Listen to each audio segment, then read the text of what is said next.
Hey guys, what's up? It's good to see a lot of people already here. Hope everybody's doing okay tonight. I'm doing wonderful. I had a good supper tonight.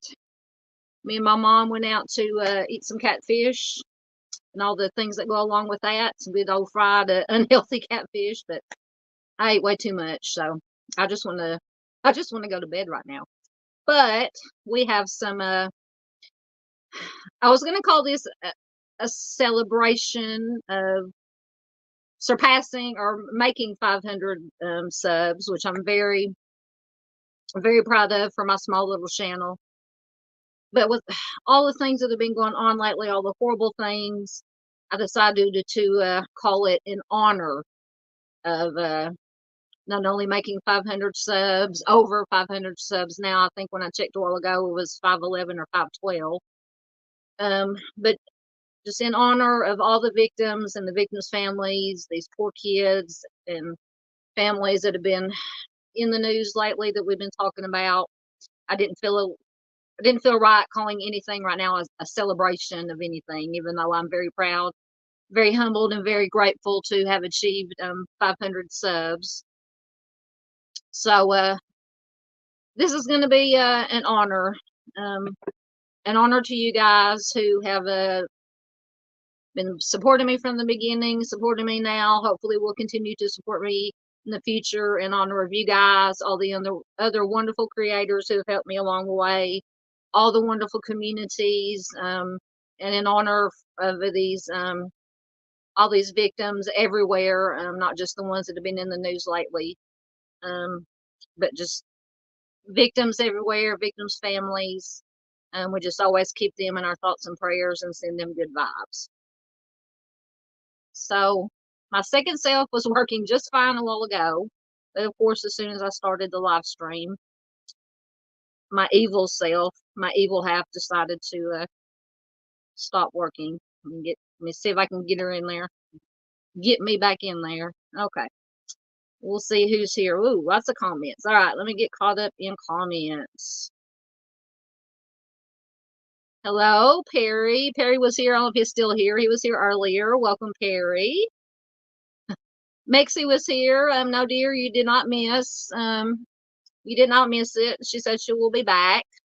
And Mexie, I gave you a wrench, so you're now a mod along with Dandy.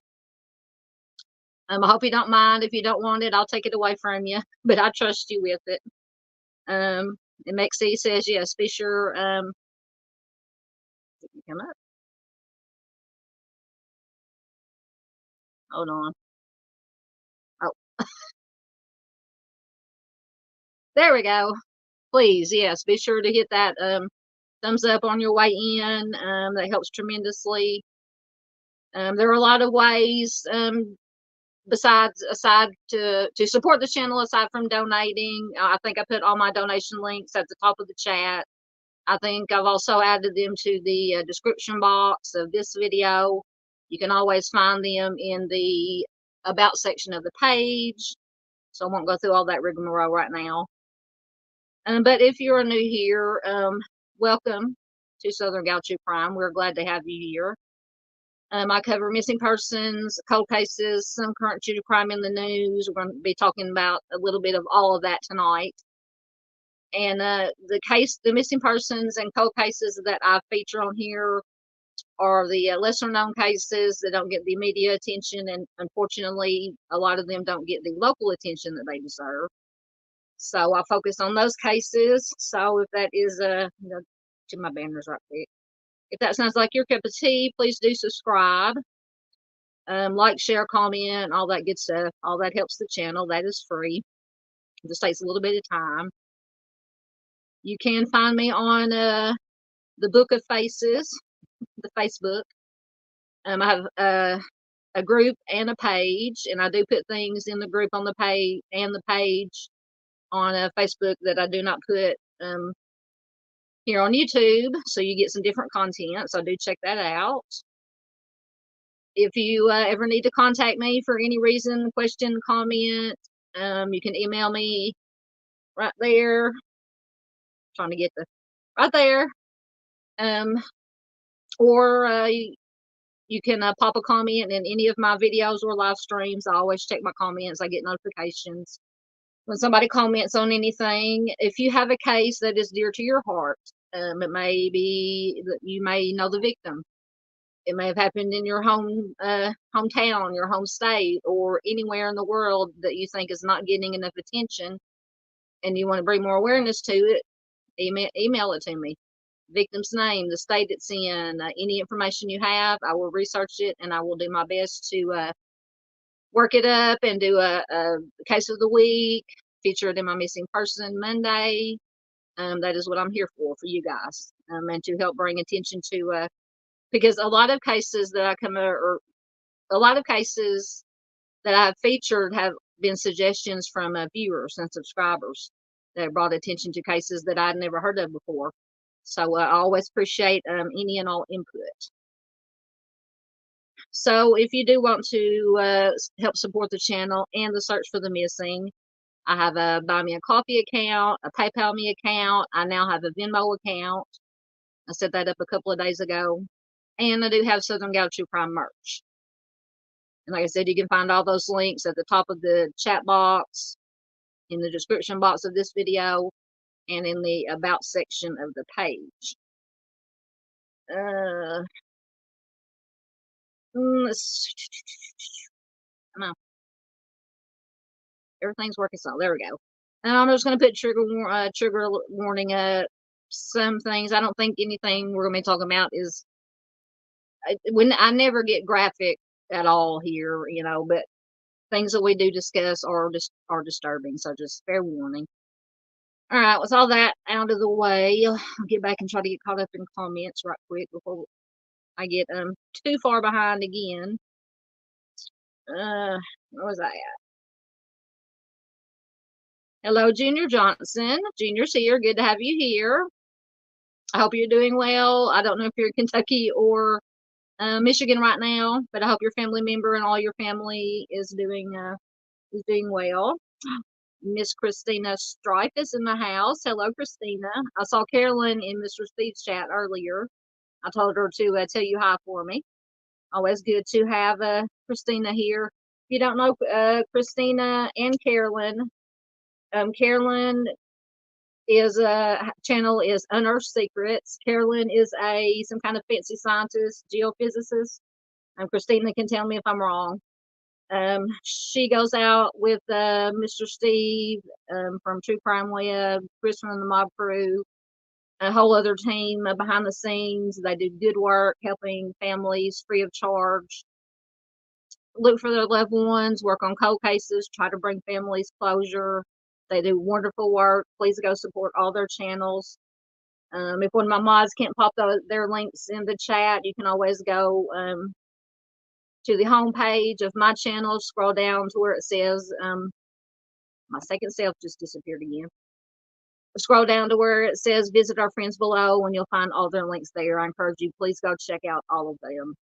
Subscribe to them, watch their videos, like, share, support, donate if you can. They have Mr. Steve has a nonprofit organization that you can donate to. that enables them to be able to go out and help these families on these cold cases. Okay, link them back again. So let me get back down in the chats.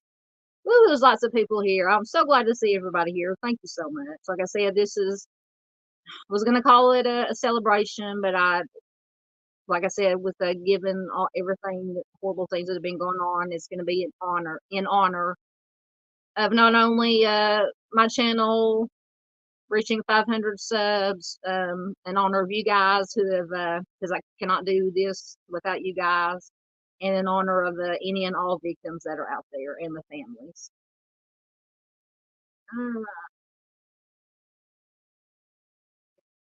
Once again, this thing is slow.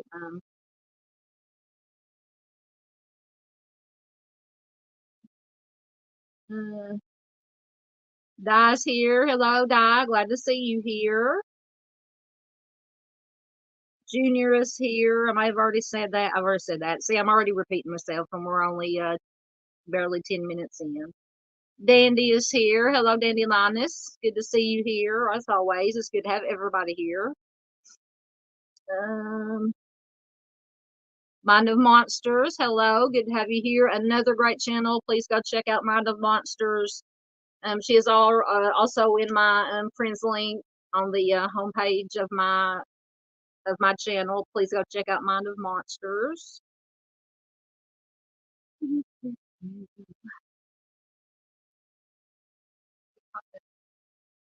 Yeah, Junior says we are on our way to 1,000. Yep, hopefully another year, maybe, or less. Like I said, and so under the new, just for explanation about why I'm making such a big deal out of 500 subscribers.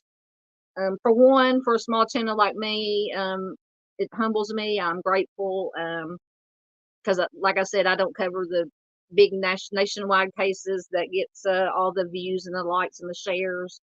But I feel my place and my heart and my passion is to sorry, my wardrobe malfunction here. My heart, my soul, my passion is to bring you missing persons and cold cases that don't get all the national attention. So that doesn't, unfortunately, in the YouTube world, that doesn't lend itself to getting millions of views and millions of subscribers, which the only reason I mention the subscriber count and the views and the watch hours is because the more subscribers I have, the more watch hours I have, the more likes, shares, comments I have, it pushes the information out to more people. That's the most important thing, is to get the information about these missing persons and cold cases out to as many people as possible. And that's the only reason I care about subscribers and views and all that. But in the new YouTube policy, if you have 500 subscribers and 3,000 what they call watch time hours, that makes me eligible, will make me eligible for limited monetization, which means I can accept the super chat, super stickers, super thanks, all that kind of stuff. So we've made the 500 subscribers. And we've got just a little over 2,400 of the 3,000 watch hours that I need to qualify for monetization. So if you get a chance, just go watch any of my videos. If you haven't watched them, you can just even put them on, leave them in the background playing, listening to them, just let them play. That counts as watch hours. So as soon as I can get that 3,000 watch hours, I can apply to be monetized. And I think it said it took maybe a month or so to be processed and all that. So it's a process, but it'll be worth it. So that is the lowdown, or the latest on the monetization. Junior says, hold on, don't know why, maybe my second self may be pooping out. Hold on, trying to get this. Yep, it did. Junior says that he tried catfish once and he didn't like it. Well, you must not have tried the right kind of catfish. Was it fried catfish? Well, I will say it depends, because there are, of course, I live in the South. I live in Arkansas. So about every restaurant you go to serves some kind of fried fish, usually fried catfish. And there are places here that we eat that are better than others. So I can understand. Um, so every time my second self, I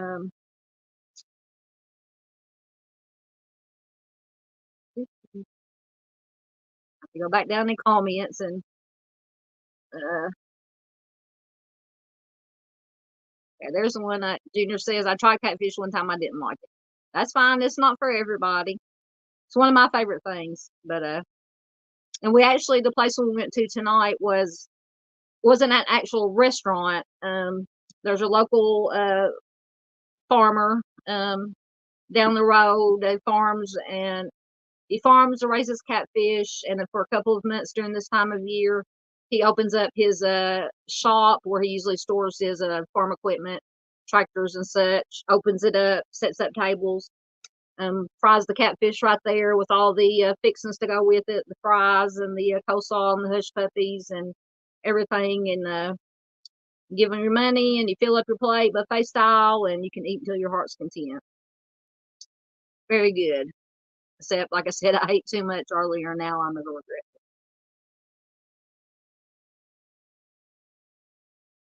Yeah, Dandy says, I don't do fishy or seafood anything. Microplastics have taken over. Yeah. Yep, I can understand that.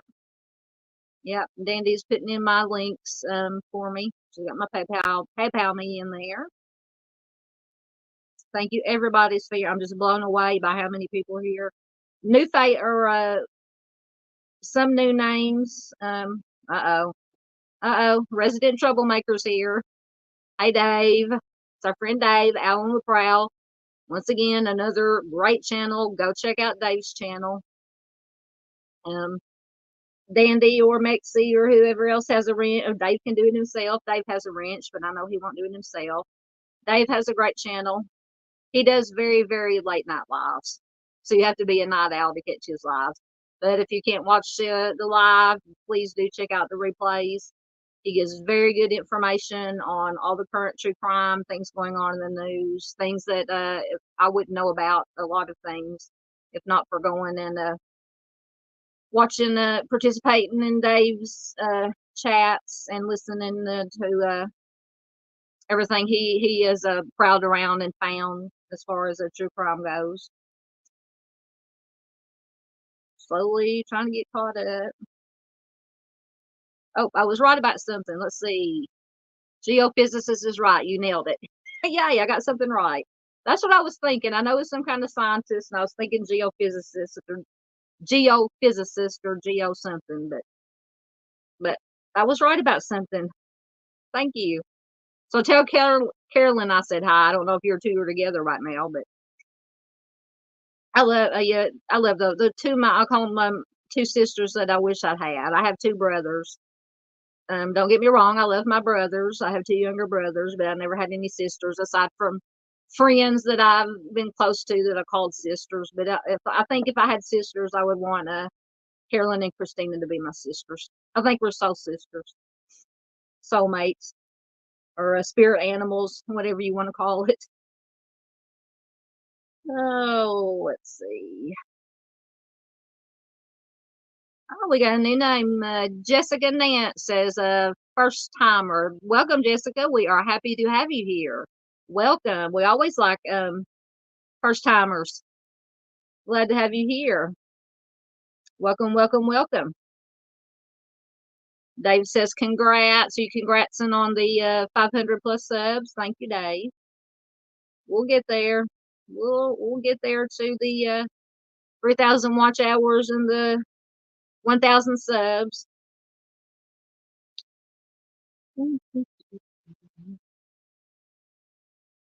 Yes, Jessica says, hello, everyone. So nice. Yes, this is I have a very, and these are not just my community, my channel, Mr. Steve's channel, True Crime Web, Chris's channel, The Mob Crew, Carolyn's channel, Inner Secrets, all, and the Think Tank. I always forget Miss Frankie Rose, the Think Tank, That's also go check out her. She is also in my links.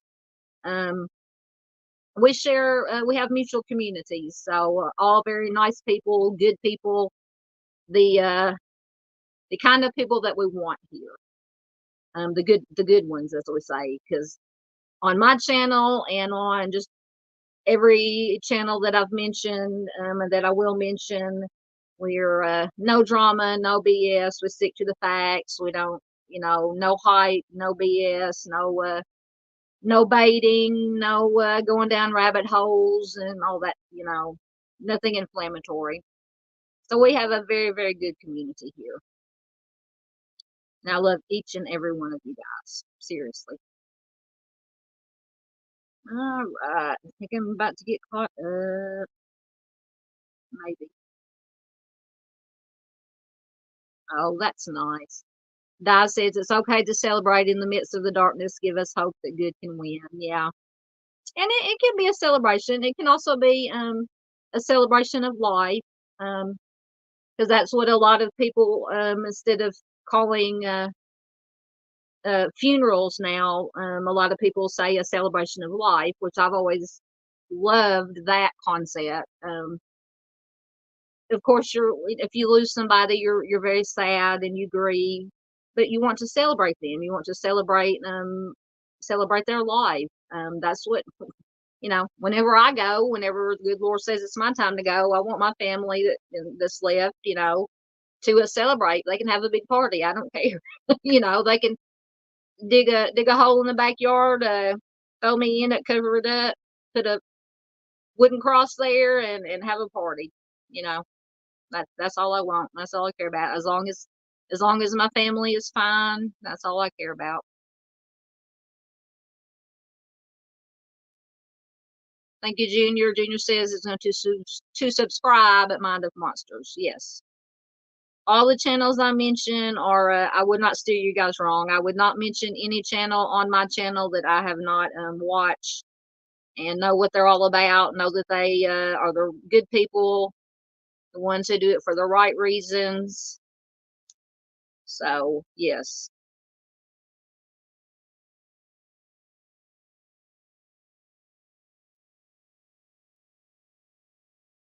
Jessica, are you talking about the catfish? Says taste dirty, kind of has a different taste. Yes, if you're talking about catfish, yeah, some catfish can have that muddy, what we call down here, and I don't know where you're from, Jessica, but I'm from Arkansas, so down here in the South, in the country, we call it a muddy taste. Sometimes the catfish, it's not fixed right or not, it has a muddy taste, dirty taste, and yeah. So I'm very picky about where I eat my catfish. So there are a couple of places, 2 or 3 places around here that, oh yes, you must know something about Southern cooking because you said, hush puppies. Yes, ma'am. Love me some hush puppies. I can make a meal out of just the hush puppies. And have any of you guys heard of fried biscuits? While we're on the subject of food, I know we're 20 minutes in, haven't even started talking about stuff, but hey, it's a celebration, it's an honor. So we can, it's a free for all. We can talk about whatever. If you guys have never had fried biscuits, now if there's any other people here from the South, and I don't know if people up north do it, you just take biscuits, like you would cook for breakfast. You take them out of the can, you roll them up in a ball, you put them in a deep fryer, you fry them until they're golden brown, you take them out, you smother them in powdered sugar. Oh my goodness. Best thing in the world. So anybody in chat, let me know if you've ever had fried biscuits. They are the bomb. I had about 2 or 3 of those too for dessert after I ate all the catfish and everything else that went with it. Oh, my second self keeps going in and out. So how's everybody's weather been? Our weather in Arkansas is in the in-between stage. It's fixing to be springtime, or it is springtime here. It's the days are warm, the nights are still a little bit chilly. But sorry, I'm trying to get my second self in line.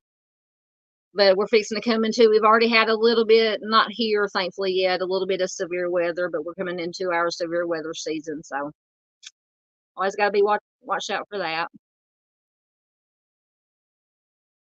Dave says, too kind. Who's too kind? Are you talking about me, talking about you? I'm behind.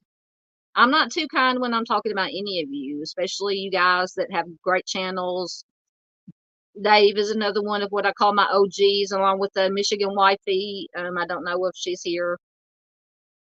Haven't seen her, but she comes in usually when I have earlier live streams. She's in Michigan, so I don't know.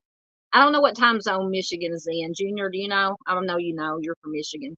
I'm in Central time zone, but me and Dave go way back from the good old True Crime Web days. I started seeing Dave in chats and True Crime Web, and then when Mr. Steve was doing his morning watch, those were fun. Really got to know a lot of people. Dave was one of them in a morning watch, but Mr. Steve is has more important work to do. I know we all miss, or those of us who attended miss morning watch, but it's more lots of important work that he and the rest of the team, Carolyn and everybody else, Chris and everybody else that goes out, does important work. Yes, Dave says it's all about the victims. Absolutely.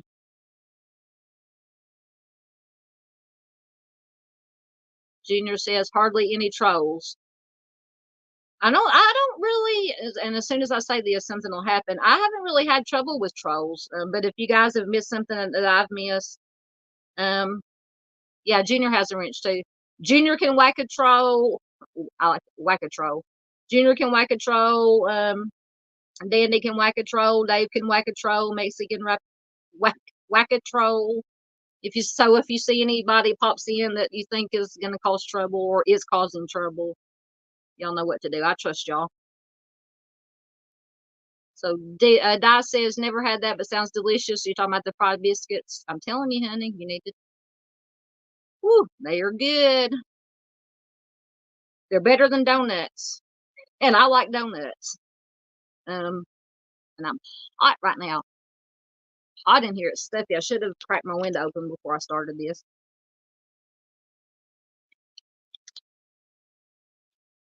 Yeah, Dave said it is. Oh, my second. Dave said it is dreary rain there. I'm sorry, Dave. Yeah, y'all probably getting, I think, because you're up in the northeast coast. So y'all probably getting that storm system that came through here the other day. It was moving that way, or it could be a different system by now. Who knows? Oh, see, my second self is very slow tonight. Okay, so Junior says Eastern time zone, so that would be an hour ahead of Central time. So it would be, what time is it here? It's 9:30 here Central, so 8:30 Eastern. I can keep up with Central and Eastern time zone. Anything west, I'm still trying to get those time zones west down. Thank you, Junior, for clarifying. Right, I think I'm finally caught up. So, let me switch my. So, like I said, this is a thank you for 500 plus amazing subscribers. Not even, and, not only subscribers, but people who just pop in here and watch and comment and share my videos. You don't have to subscribe. It would help if it's always helpful if somebody subscribes. But anybody, subscriber or not, who, like I said, watches my videos, comes to my lives, watches replays of my lives, shares, comments, likes, all that helps tremendously. It is greatly appreciated. I'm just so thankful that we, meaning me and all of you guys out there, guys and gals. When I say guys, I mean guys and gals. So I'm just so grateful and humbled that everybody. So Junior says 10:30. Did I say the wrong thing? Okay. Oh, so you're an hour ahead. Now I'm so confused. Oh, Eastern, yes. Eastern time zone. Yes, Eastern time zone is ahead. So you're in Michigan is an Eastern time zone? I'm so confused right now. You said Eastern. Okay. Eastern time zone, 10:30. So Michigan is an Eastern time zone. Okay, I got it, I think. Anyway. So thank you, like I said, thank you to everybody who has been here from the beginning, is here now, will be here in the future, all the new faces and people that is coming in. Um, you don't know how much it means to me, honestly. Sincerely, it means a lot to me. Um, also, this month or in February, we had donations, money donations come in. Lone Pony and Canine Dream Dog donated through PayPal, and Honeybee donated through Buy Me a Coffee. So thank you so much, you guys, for donating. It is very much appreciated. And let's see what else we got.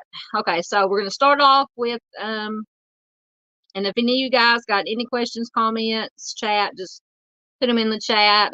We can talk about anything. I do have stories and stuff and missing persons to bring up, but we can talk about anything. It's a late night, so you know how those late night things go. We can talk about whatever. Nikki Wright, I had featured her for a while now, about the last week and a half. Very strange case. Lots of weird information came out when she was reported missing. Excuse me.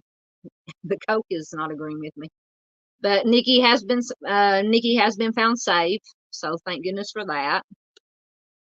I had featured Braylon Perkins. She was just and I covered it up with I think she was 13 or 15. She went missing from Little Rock on the 17th of this month. She has been found safe. Thank goodness for that. And I wonder if I probably can't do it without missing. Okay, guys, I'm going to try to do something. I might disappear for a second, for a minute, but hopefully I will be right back.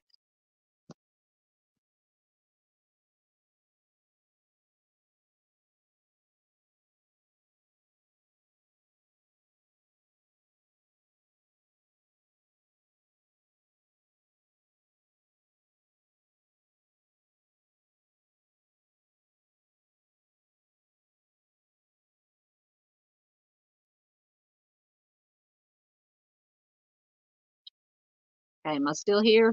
I'm still here. Okay, hold on. All right, I'm still here, I think. I still see myself. Please let me know if I'm still here. But now I can't see my. Oh well, I can control my slides hopefully through my I just can't see my slides right now. Hold on, let me try this. There we go. Okay. All right. I think I'm back now. But now my slides are all out of order. Okay. So Braylon Perkins has been found safe, thank goodness.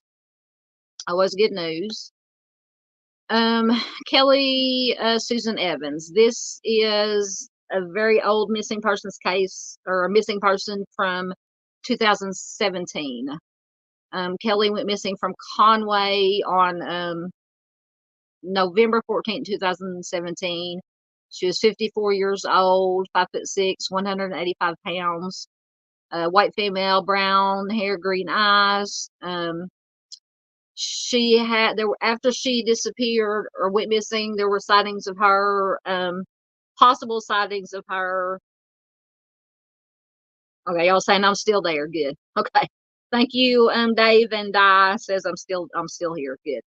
I had to fix my screen timeout. It was my screen. I had it set the screen to go dark on my phone because I record through my phone to go dark in 1 minute, and I had to go in and change it to 10 minutes so I wouldn't have to be constantly touching the phone screen. But anyway, I digress. There were possible sightings of Kelly walking down an interstate between Conway and I believe it was Van Buren, which are not Van Buren. Conway, and shame on me, I can't remember.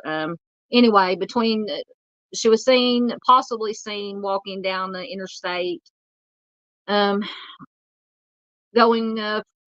from the next town over back towards Conway. She was carrying a very distinct zebra stripe purse, and wearing a distinct hat. That was the only possible sighting of Kelly. And so the zebra stripe purse is what always stood out to me about this, because this was in 2017. Now, if it was back in the 80s, early 90s, you would most likely see a lot of zebra print anything. But in 2017, to me, a zebra print, zebra stripe purse or anything would just stand out, because it's not really, at least down here, as common as it was back in the day.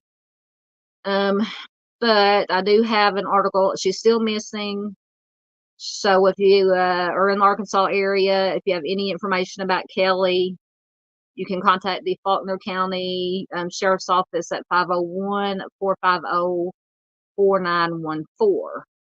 And I do have a fairly recent article I wanted to read to you. And this comes from the originalnewsbreak.com website. It is from 11 days ago, so it's very recent. It says 54-year-old Kelly Susan Evans has been missing from her Arkansas home since October 14th, 2017. Kelly Susan Evans, a 54-year-old resident of Enola. When she was seen walking from Conway back towards Enola, from where she lived. But she vanished under mysterious circumstances. She was known for her level of solitude. She was last seen at her home in rural Faulkner County, leaving behind a trail of unanswered questions and a community in search of answers. Kelly lived in a secluded house on White Oak Road in Enola, Arkansas. She was described as an old soul.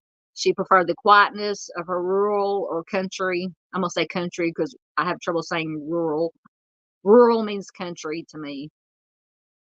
So she preferred the quietness of her country surroundings and cherished her time alone. However, her sudden disappearance would soon disrupt the tranquility of her life and the lives of those who knew her. On that fateful day in October, Kelly's last known communication was a text exchange with her daughter. As the night progressed, the text abruptly stopped. When her daughter visited her home a few days later, Kelly was nowhere to be found.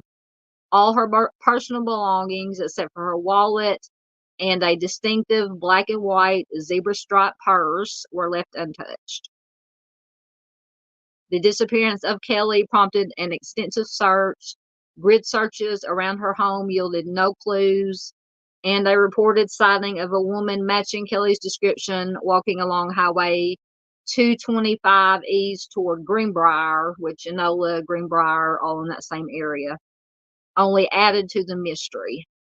Despite efforts from law enforcement, including the use of cadaver dogs and drones in 2020, no evidence was found to indicate her whereabouts. Kelly's case remains a perplexing enigma. Foul play is not suspected, but the circumstances surrounding her disappearance are still unclear. Her family insists that she would never vanish of her own accord, leaving them and the community to wonder what happened to Kelly Evans. Kelly is a white female with red auburn hair, green-gray eyes, 5'6" to 5'7" tall, 125 to 130 pounds. She has several distinctive tattoos, a barbed wire and roses on her left shoulder, an orchid on her lower back. At the time of her disappearance, she was wearing a white tank top, white athletic shorts, brown boots. She was carrying that distinctive black and white zebra print purse. So anyone with information regarding the disappearance of Kelly Susan Evans is urged to contact the Faulkner County Sheriff's Office at 501-450-4917. Reference agency, it gives the case number. It says your information, and this is true, your information, no matter how small, could be the key to solving this mystery and bringing closure to Kelly's family. So I just wanted to bring that one because Kelly, I'm in a Facebook group. It's an Arkansas-based true crime Facebook group, and I believe Kelly's daughter has either posted in the group or somebody that knows her has shared her post about her mom in this group. Her daughter, just all she wants is to know what happened to her mother. Is she still out there? She just wants answers. So that's why I wanted to bring Kelly up again. Some of these older missing persons cases that I haven't went over in a while, since I have some new viewers, some new subscribers that may not have heard. All right, let me get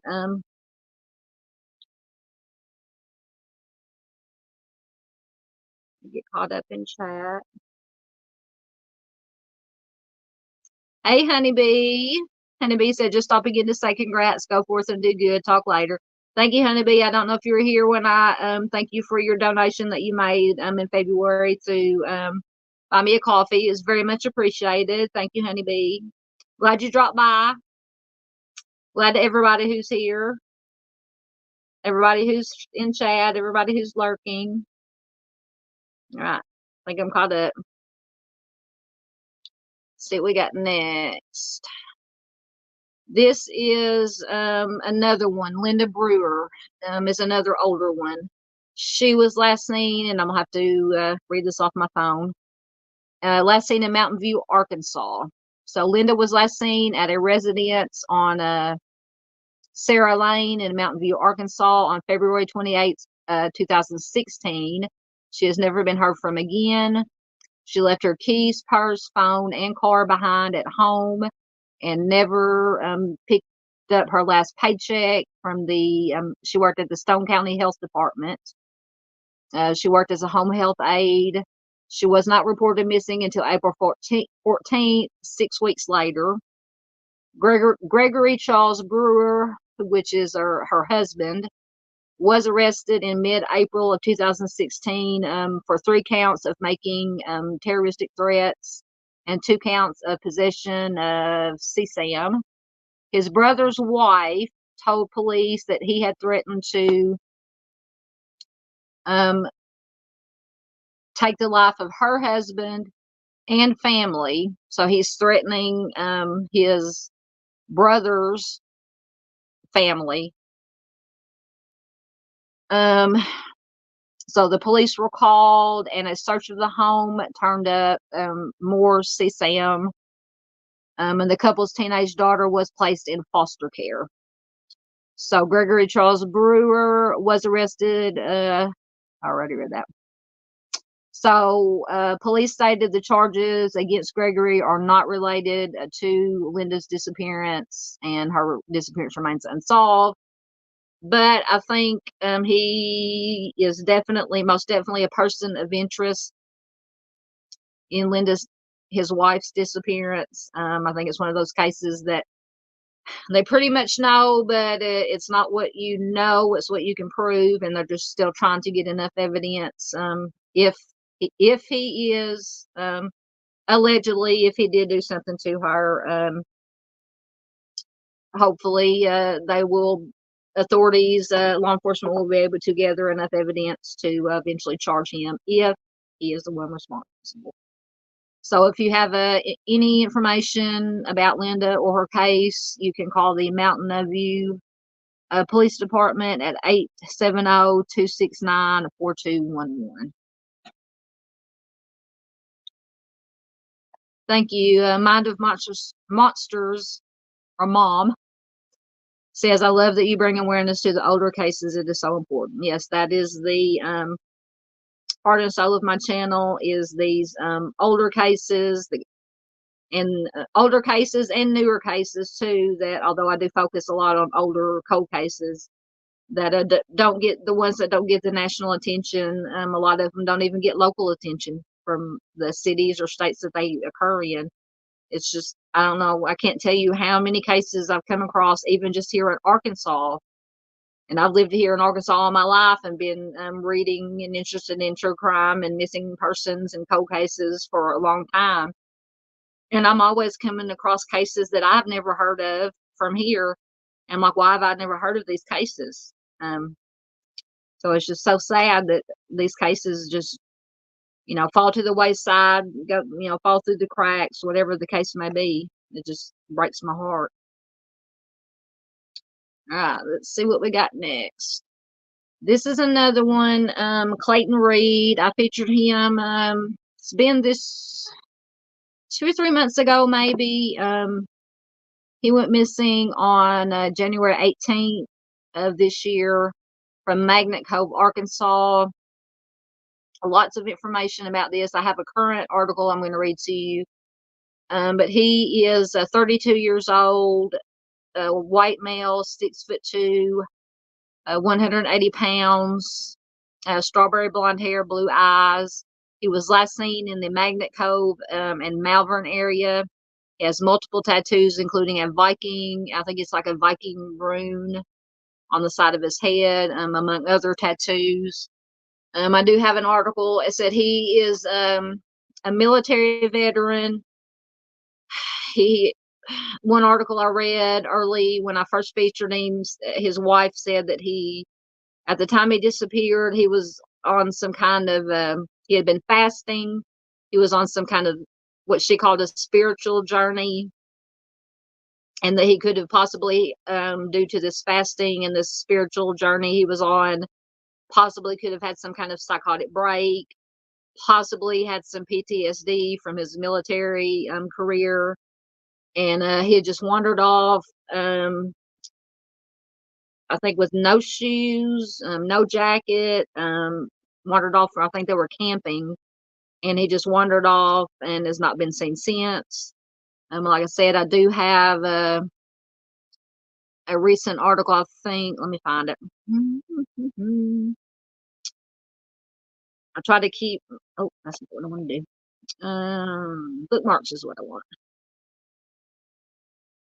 I try to keep my bookmarks in the order of my slides. It doesn't always work that way.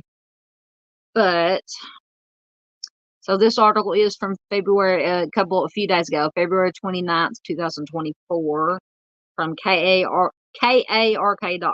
which is one of our local news television stations website.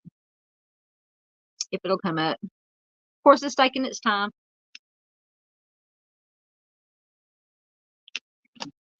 Thanks, guys, for hanging in with me. I should have put up my my disclaimer that with a Beetlejuice on it that says, to the imaginary audience that's watching my live stream, at any moment this can turn into a nightmare, meaning my live stream could turn into a dumpster fire, such as my article not wanting to load right now. Let's try it again. May have to close out the tab and do it again. So thanks for hanging in with me. Close out the tab and do another tab. See if that works. That usually works. There we go. Okay, so like I said, from KARK.com from February of this year. Hot Springs County man missing, family searching for answers. A son, husband, and father gone without a trace, leaving behind a family wondering where he is. According to the Hot Spring County Sheriff's Office, 32-year-old Clayton Reed has been missing since January 18th. Reed served in the Army. He loved outdoor activities, and most of all, he loved his family. Heather Reed, Clayton's wife, said that they are looking for answers and closure. She said, we would like an answer. We would like anything, a shred, a clue, a tip, anything. Having faced more than 40 sleepless nights, Heather Reed stays up thinking about what happened to Clayton. She says, what's happening? Is he hungry? Is he hurt? That just breaks my heart to read. But I always like to read interviews with family members because aside from obviously the victims, the family members that they leave behind are the most important parts of these cases. But it breaks my heart every time. Heather Reed said Clayton left without a trace, with him last being seen at Pearson's Landing RV Park in Malvern. She says for him not to come back, it means something is keeping him from, whether it be something wrong in his mind or he had an accident out there somewhere. According to Hot Spring County Sheriff's Office, a person matching Reed's description, a 6'2", 180-pound white man with strawberry blonde hair, was seen on the railroad tracks heading west toward Malvern on January 19th. Police said they searched with a drone in the air and on foot and came up empty. Other groups like Revamp, which stands for Remember Every Victim and Missing Person, and his family have also held searches. And Revamp does have a Facebook page. So I don't know if it's a page or a group. I believe it's a page. But either way, check out Revamp, which once again stands for Remember Every Victim and Missing Person. Very good organization. Very good group. Clayton's aunt, Michelle Clifton, posts about her nephew every day, hoping to find some answers. She says, we are very fortunate that people have volunteered to help us because at this point, we just don't know what else to do. Robin Tolson, who is Clayton's mom, said that she just wants to see him back home. Sorry, I'm trying to swat ads. And will do anything she can to find him. She says everyone has come together and really tried until the end, no matter the outcome. They all say they will do anything to bring him home. The family also said, oh, hold on. But nothing will ever make me stop looking for him. I have to know. That was what his wife said. The family also said that this experience has caused them to share posts and spread the word about other missing people as well, hoping to help others get the closure that they are looking for.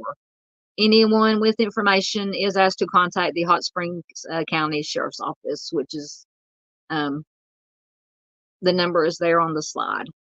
So I love this family. Of course, I love and feel for, send out thoughts, prayers, and good vibes to all these families. But even in the midst of looking for their loved one, they are also helping bring awareness to other families, helping other families bring awareness to their missing persons. So paying it forward. I just love that. Makes me want to cry. Happy tears. Happy or sad or both.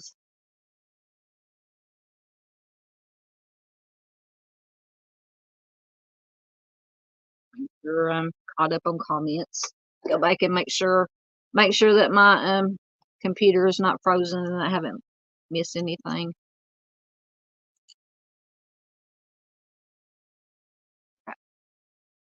Make them good.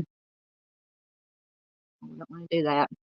See, as soon as I start pushing buttons, that's when things go in the dumpster. Okay. All right. So next is another older missing person that I had featured, probably one of the first missing persons I featured when I first started my channel, James Matthew Sullivan. And this, I mentioned earlier, I was in a true crime, Arkansas-based true crime Facebook group. The one of the ladies that is in the group, she helps run the group. James Matthew Sullivan is one of her friend's brothers. So she is friends with one of one of James Sullivan's sisters, if I said that right. So this one is very close to her, so therefore it is close to me. So I just want to bring it up again because I believe someone else, I think Dandylinus maybe had mentioned too. She had been watching one of my older videos from like 10 months ago. That's how long ago it's been since he was featured. And she was wanting to know if there was an update on James's case, if he's been found, either way, deceased or alive. So I asked the lady in the Facebook group, and she said he's still missing, unfortunately. So I just wanted to once again bring him up again. So if I can read this small writing, he went missing on December 1st, 2004 from Little Rock, Arkansas. White male. He was 42 years old when he went missing. 6 foot, 180 pounds, brown hair, blue eyes. This is basically literally all the information on his disappearance. He was last seen in Little Rock sometime in December of 2004, and he has never been heard from again. So he just one of those that, like I say, just in the snap of the finger, just wanders off, disappears. They don't know if he left of his own accord, if he was kidnapped, if something happened. He left to run an errand and something happened. There's just literally what you see on the screen, unfortunately, is all the information we have. But any information at all, we got to put it out there. So if you're in the Arkansas area and have any information about James, please call the Little Rock Police Department at 501-371-4605. Oh, thank you, Christina. Christina says that I'm always good. Thank you. You and Carolyn are always wonderful too. I'm waiting for another live from Carolyn, but I know that she is going to be out doing very, very important work. And that is more important than worrying about sitting on YouTube. But yeah. So I know Mr. Steve said he was fixing to leave and be gone on the road basically all month, 25 days. I don't know if Carolyn is going to be with him, who else is going to be out, but safe travels to anybody and everybody from that team that's going to be out and about working on these cases. Everybody be safe. But thank you, Christina. I appreciate that very much. All right, see what we got next. This is like I said, we have a lot of runaways and missing persons, but I just wanted to just kind of, that, like I said, it's being the heart and soul of my channel. I want to feature and share as many missing persons and runaways, these kids, these babies that are out there that need to be at home. So this is Gerald Smith Jr. He is just 17 years old. He was reported as a runaway out of Jacksonville, Arkansas.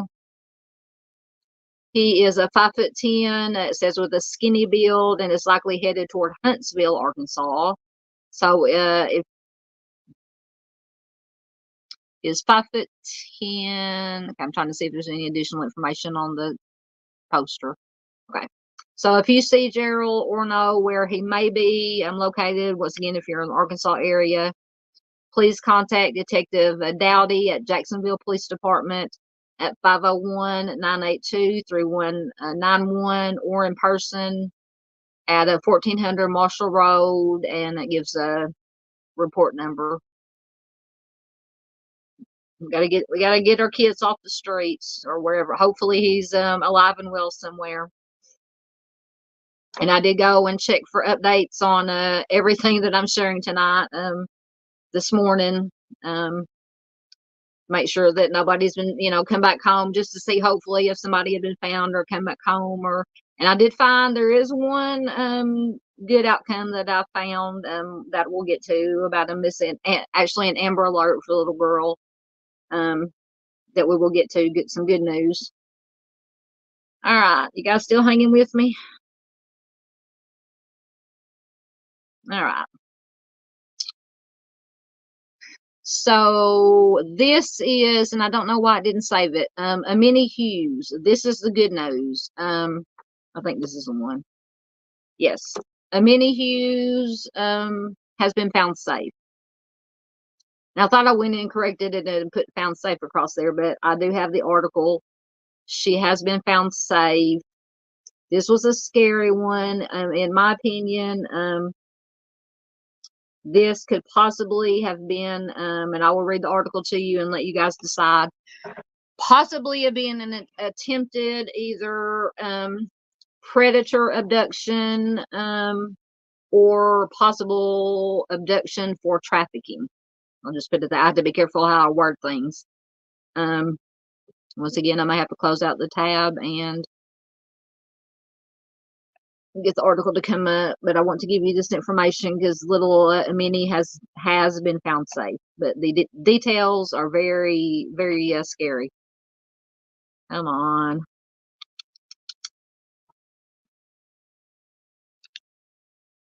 Thanks, guys, for hanging in with me. Anybody who's never attended any of my lives, you might not attend again after this one, but I don't have a fancy setup. I basically have my my camera, my phone is my camera, and I can control StreamYard through it or record through it. I've now added a laptop that sometimes it works, sometimes it doesn't, because I use I don't have proper Wi-Fi or internet. I go through the Wi-Fi hotspot on my phone to run my laptop. My cell service out here in the country is not always so great. So sometimes things go a little sideways when I'm trying to bring up stuff, but like right now. So I appreciate you guys hanging in with me. I apologize. Maybe one of these days when I start working again, and I can afford to get real internet and or Wi-Fi. Come on, I want this article so bad. I may have to try to find another one. If this one came up just fine earlier, but it's from CNN website, so sometimes they don't come up very good. So let me see if I can find a different one.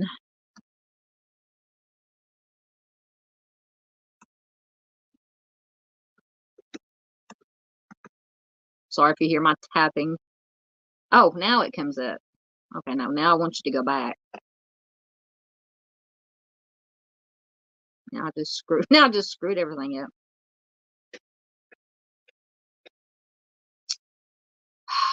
Sorry, guys. Let's see if you got. See how many are laughing at me. Nope, nobody's laughing at me right at this moment. Oh my goodness. Why are you doing this to me now? Well, we were going good for a while.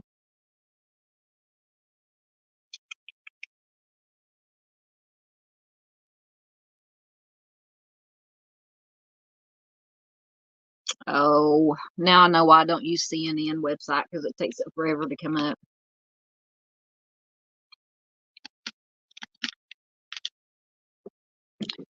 Let me find another website.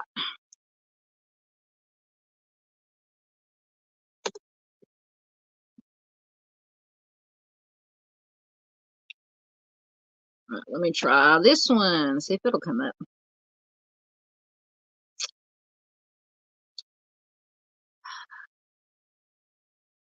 See, people are leaving already.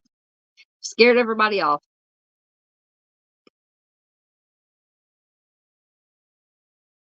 See how many bars I got on my phone. I got 3 bars on my phone. That's good for my phone.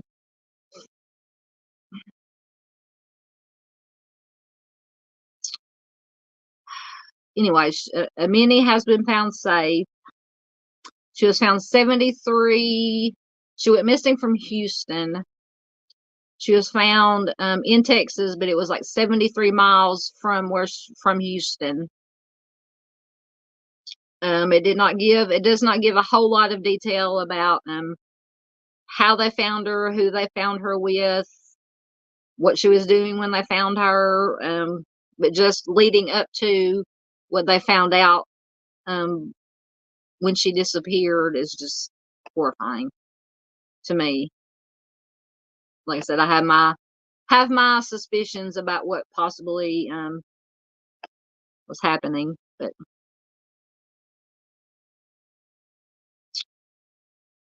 all right, we might have to come back to that one later. Anyway, so Amini has been found safe.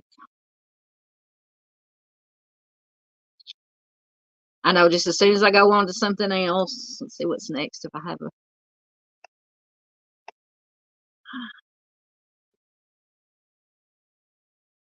so while we'll see if that was loading. Destiny Moses. I featured Destiny this past week. She is still missing. The Waldron City Police is requesting the public's assistance in locating 16-year-old female Destiny Moses. She was last seen on February 2nd, 2024 at around 3 p.m. in Waldron, Arkansas. She may be in the Pine Bluff area. They think that she is with her non-custodial mother, whose name is Candy Ray Crow. So the National Center for Missing and Exploited Children reported that the search is still underway for 16-year-old Destiny. Went missing on February 2nd from Waldron. She has light brown hair, blue eyes, 5'3", 125 pounds. She might be accompanied by an adult female, which was the mother. I believe her name is Candy Ray Crow, I believe is her name. And she could possibly travel to the North Little Rock or Pine Bluff area. So anyone with information has been urged to call 1-800-THE-LOST or the Waldron Police Department at 479-637-3103. All right, okay, so we can go back now. Finally, oh, hold on. The article about Amini came up. So this is from yesterday, March 1st. Yeah, so today's Saturday. So this is from yesterday. It says a 12-year-old Texas girl missing for more than a week has been found, police say. Amini Hughes, the 12-year-old girl who is missing from the Houston area, has been found unharmed. Thank God for that. Police said in a post on X, Twitter, whatever. Last seen on February 22nd, Houston police issued an Amber Alert saying that they believe she may have been trafficked. In their post, police said that she was found in Columbus, Texas, which is 73 miles from the Houston area where she went missing. FBI Houston posted on X, quote, FBI Houston is proud to have helped rescue yet another missing child. 2 kids recovered in 2 days, so that is awesome. And they did confirm to CNN that they assisted in the search for Amini.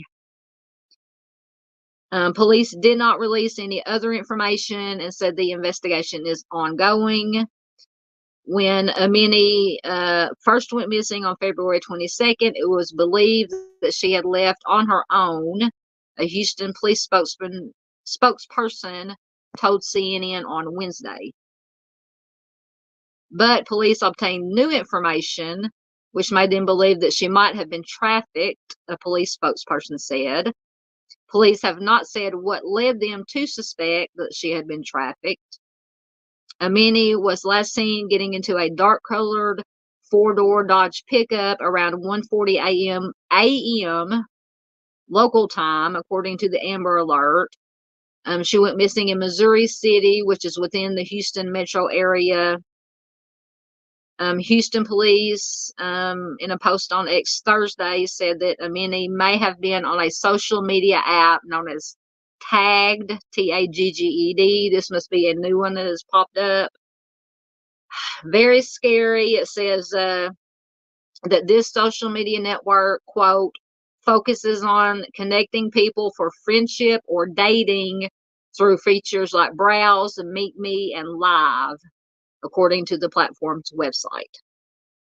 So to me, This is very disturbing, very frightening. I'd never heard. Some of you guys out there may have heard of it. If you're in chat, please let me know in chat if you guys have heard of this new app, Tagged, or if you're watching replay, put it in the comment. I had not heard about this, but if this 12-year-old little baby girl, you can see in that picture there, that little picture of beautiful little baby, beautiful little girl, can have access to something like this, in my opinion, now this is just my opinion, I don't know for sure. In my opinion, if she was on this, in my opinion, once again, horrible app, 12 years old, possibly there was an adult or a young adult or even an older teenager, or somebody at least old enough to drive, because she was seen getting into a pickup truck, that was possibly lured her to, because I think it says in this article that I'm going to finish reading that she left the home in the middle of the night without her mother knowing, that possibly some predator or somebody could have lured her out to meet him, her, whoever, and either was going to do something with her then and there, and I'm not going to get graphic, or like they said, had plans on trafficking her. Like I said, this is all just my speculation, my opinion from the information given here, but this is just horrifying to me. Thank God they found her. Right, so to finish the article up, so of course, Tagged, this app's parent company called the Meet Group, MEET Group, told CNN that they have reached out to Houston law enforcement to offer assistance with the case. According to this app, it says, quote, "Our terms and conditions prohibit minors from using our apps, and we utilize both technology and manual analysis to help check for minors who may have registered for our platform using a false age. Should we be made aware of any attempts to circumvent our process, we thoroughly investigate any report involving, a possible minor user or child exploitation. Police did not provide further details on what role the child's possible presence on Tagged may have played in the investigation." So, of course, they're going to say that. And I mean, and I do understand that teenagers do get on there. I hate these apps, these social platforms, and do lie about their age. There's got to be some kind of meeting in the middle, common ground to do better with this kind of stuff when it comes to our kids. That's just my opinion.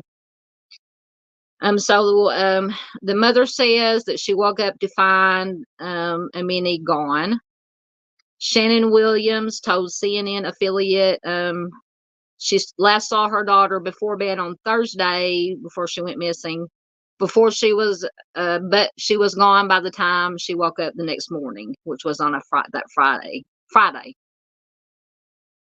Sorry, this got me flustered. So Amini is believed to have only taken an Android tablet with her, along with the clothes that she was wearing. Williams told the outlet she does not know if Amini may have been communicating with someone online. My opinion, she was, through this app. Just my opinion. Amini had stepped out for a walk just a few hours before her disappearance. In their last conversation, Amini asked her mother to wake her up early for school the following day. You tell me what 12-year-old girl wants to be woken up early to get ready to go to school. So to me, that was a little red flaggy. So it says around 460,000 children go missing in the U.S. every year, according to a 2023 news release from the Department of Justice.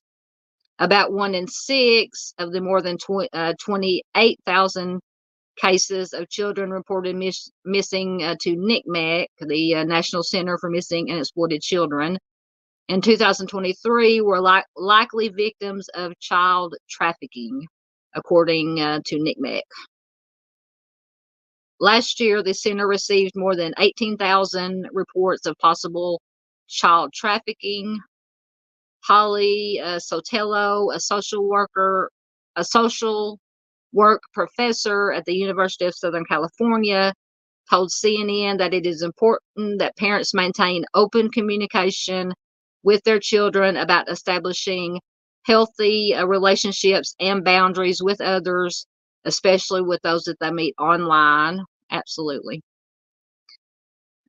She goes on to say it is impossible for parents to keep up with the latest threats. Therefore, parents need to initiate dialogues with their children every day about establishing healthy boundaries. Absolutely. So I know I got a little bit flustered with that, but I'm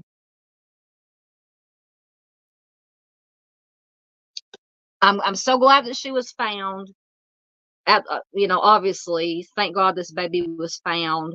But just when I was reading about this this dating app for adults, and was just how easy it is. And like I said, I'm not completely, it's not the app's fault completely, these apps, because like I said, teenagers and young adults do lie about their age, but oh, it just scares me to death. These kids, they can just get on, and there's so many predators out there that also are on these apps. It is just so horrifying to me. All right, we got some more comments.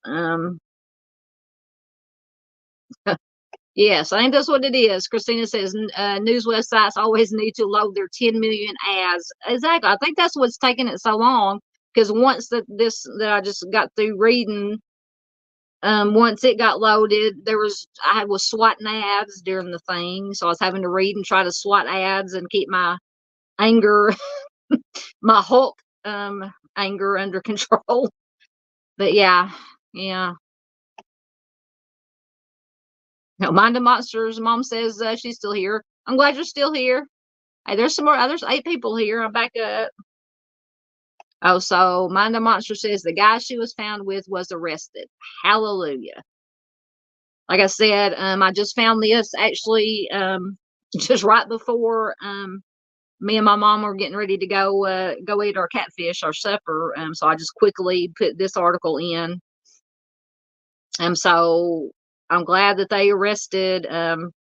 If you know Mind the Monsters,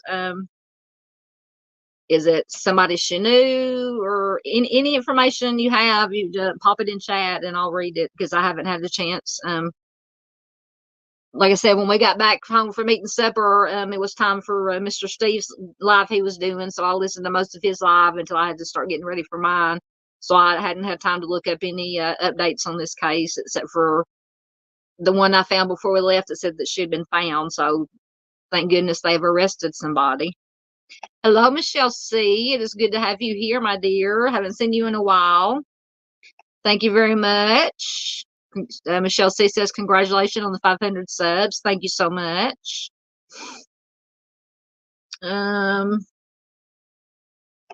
Christina says, I need to head out. I'm old and I'm getting sleepy. Congrats on the 500 subs. Good night, y'all. Thank you, Christina, for dropping in. I don't even know if you're still here, but thanks to Christina for dropping in. Christina, for anybody who's coming later doesn't know, is Carolyn's sister. Carolyn's channel is Unearthed Secrets. Carolyn is a geophysicist. She goes out with Mr. Steve from True Crime Web and the rest of the team to help families find their missing loved ones. So thank you, Christina, for being here. Say hello to Carolyn for me again. And I'm glad you dropped in. All right. Let's see what else we got going on.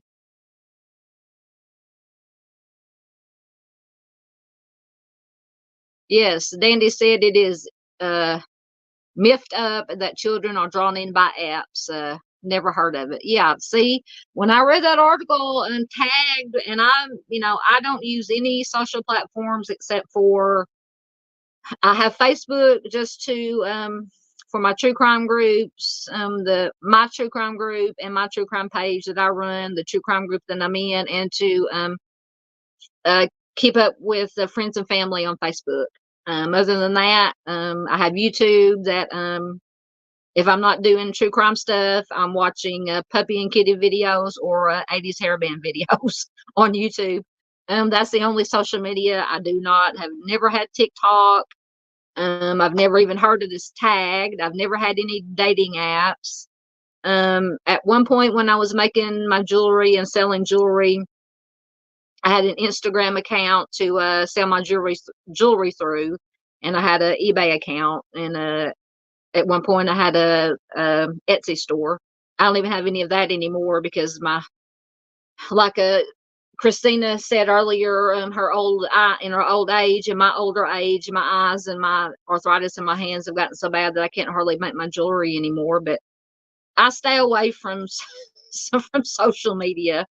It's just that yes, and like I said, I have to be fair. I can't completely blame it completely on the apps and the social networks, because kids, teenagers and kids do get on there and lie about their age, but just it terrifies me. There's got to be somehow to meet in the middle and try to figure out a better way to keep these kids off of here, off of these dating websites that they shouldn't be on. This baby was 12 years old, is 12 years old. And I don't know how they could keep predators off of it. It's just also horrifying and terrifying to me. Yep, I agree with Dandy says the apps should be held accountable for not regulating conversations. Yeah. See, I agree with you totally. But I don't know if the companies or whoever runs these apps, if they are privy, can go in and read conversations, if that would be a violation of privacy. I don't know.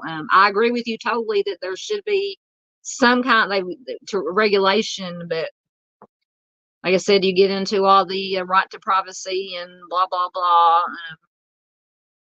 And when it comes to adults, if you're an adult on a dating website, if you're 18 or older, that's fine. You do what you want to do, or as long as you're not hurting anybody else.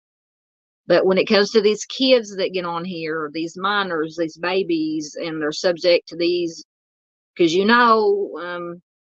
there are predators on every social media platform, every dating app, everything. There are predators everywhere. There's got to be something that can be done. I just don't know what. So scary. But thank the Lord, higher power, whatever higher power there is up there.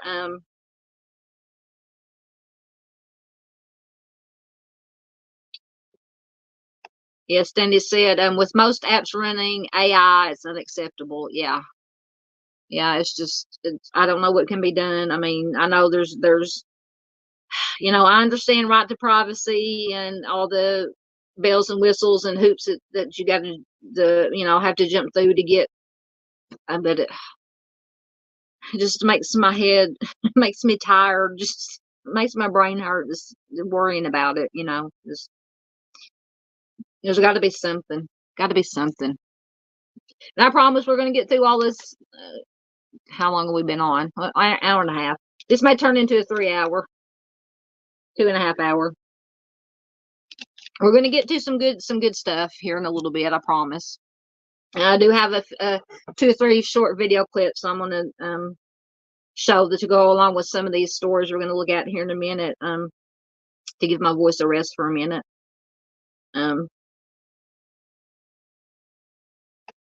Yes, Dave makes an excellent point. Dave says these predators are everywhere and they don't all look like the wolf man. Communicate with your children. Absolutely, my friend.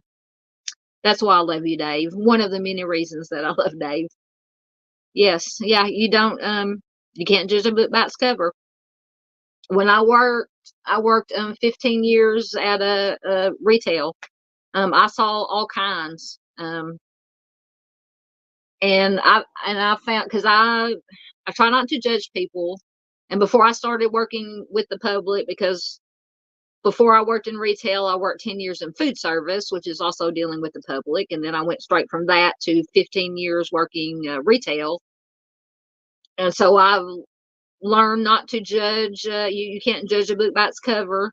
You can have somebody that you would think is a monster, a serial offender. It can be or some homeless, straggly person, and they're the nicest person you could ever meet, would give you the shirt off their back.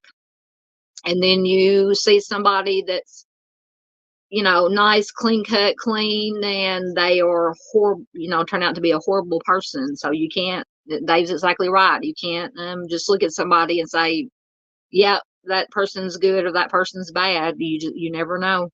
To me, that is the most, is that proper grammar? Most scariest. I don't know if that's proper grammar, proper English. That's the scariest part, is you just don't know. I wish we had there's always a lot of people ask, if you were to have a superpower, what would you want your superpower to be? My superpower would be to be able to tell good people from bad people. Say, yes, this person is going to hurt somebody, or no, that, you know what I mean? That would be my superpower.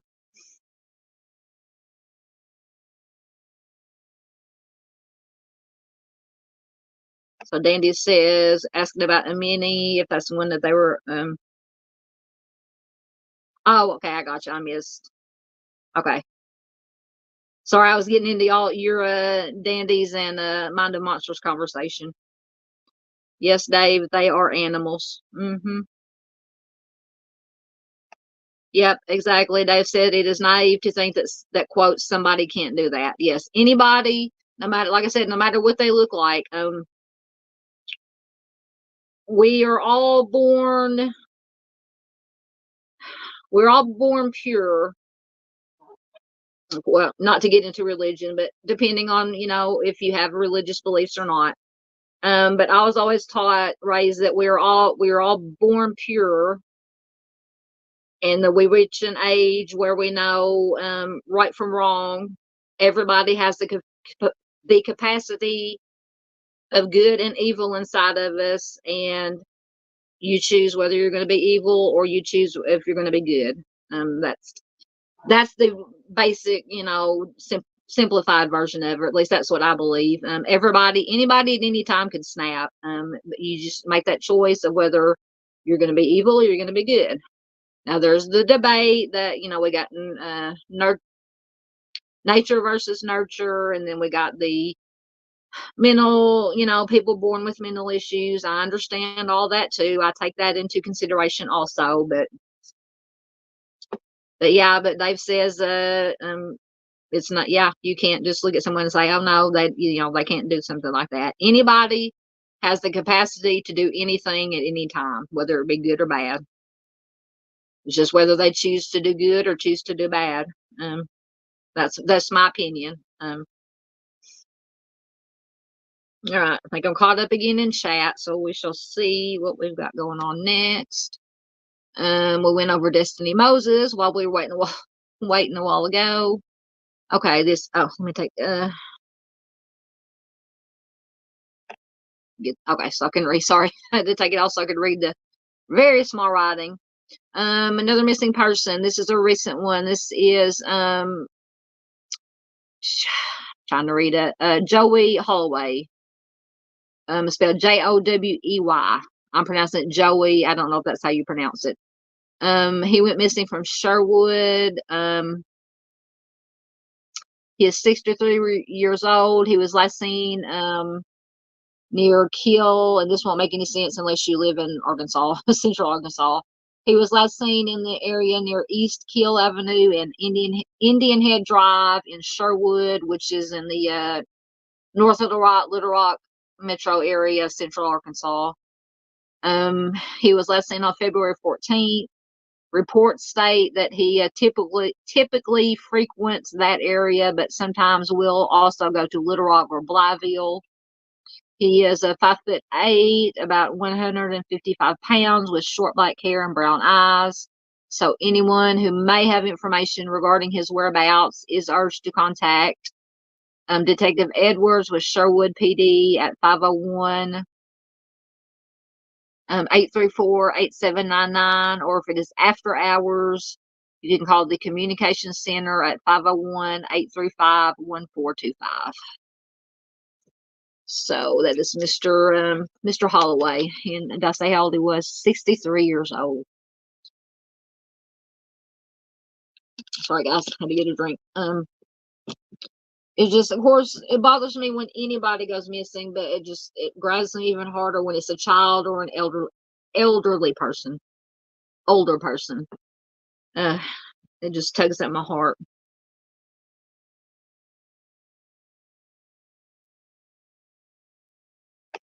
Yes, Dandy says, I trust no one. Bad people are everywhere all at once at any location. Exactly. You're right, my dear. You're right, sister. All right, so that was Mr. Holloway. This is a silver alert we had. This is Robert William Brown Jr. He went missing on the 29th of February. I want to say this month. I keep forgetting it's already March. He went missing February 29th. Around noon from Texarkana, Arkansas. Is a white male, 5'10". I'm sorry, I'm leaning into the camera, but I'm trying to read this small writing. 5'10", 170 pounds, a brown crew cut, blue eyes, fair skinned. He was last seen possibly wearing the hat and jacket that is pictured there on the left-hand side.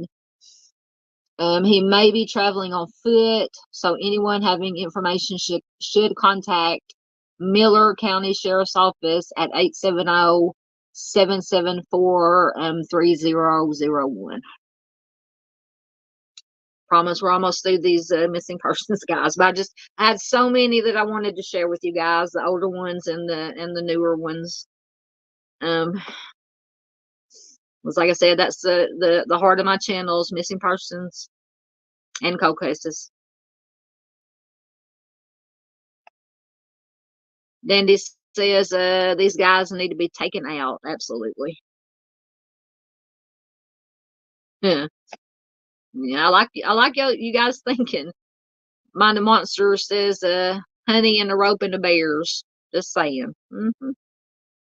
Yep. I don't condone violence, but when it comes to some people, as I always say, when it comes to hurting anybody, but especially hurting the most vulnerable of us, women, or most women, because I know some women who can most definitely take care of themselves. Women, children, the elderly, people with diminished mental capacity, anybody who intentionally hurts those people, vulnerable people, and there's a special place in hell for those people. And I know a few people who would be more than happy to send them there. I hope I don't get flagged for YouTube for saying that, but that's how I feel. I'm always open, honest, and transparent. You guys know how I feel about these things, or anybody who's been watching my channel for a while knows that that's how I feel.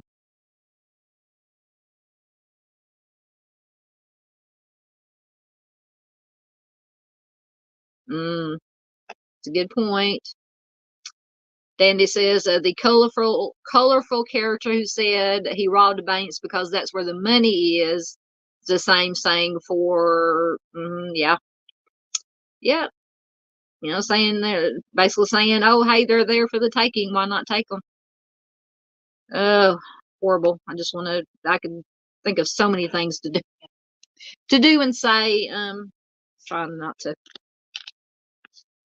do product placement. I don't know if you can get trouble on YouTube for showing product. I don't know.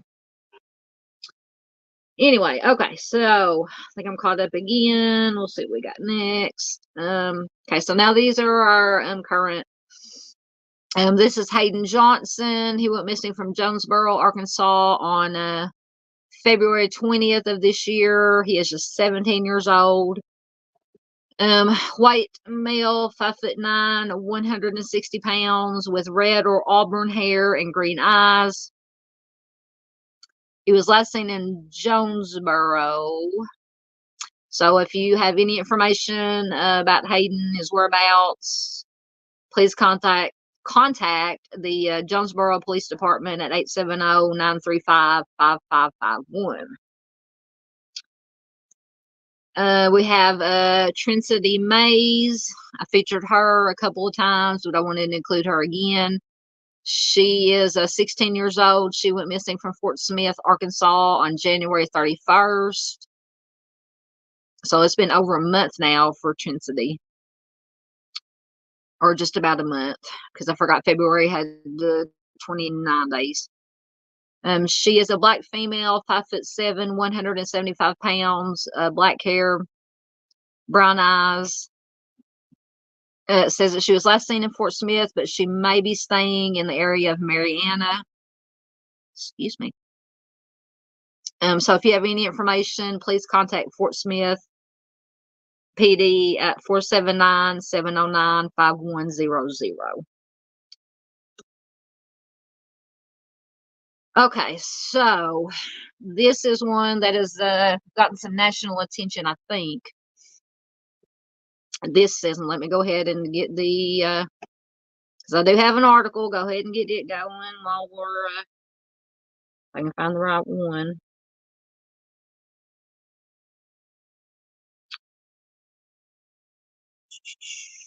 Oh my goodness. Okay. Oh, there it is. See if I can get this going. He went missing out of Hendersonville. Oh, it came right up. Thank the Lord.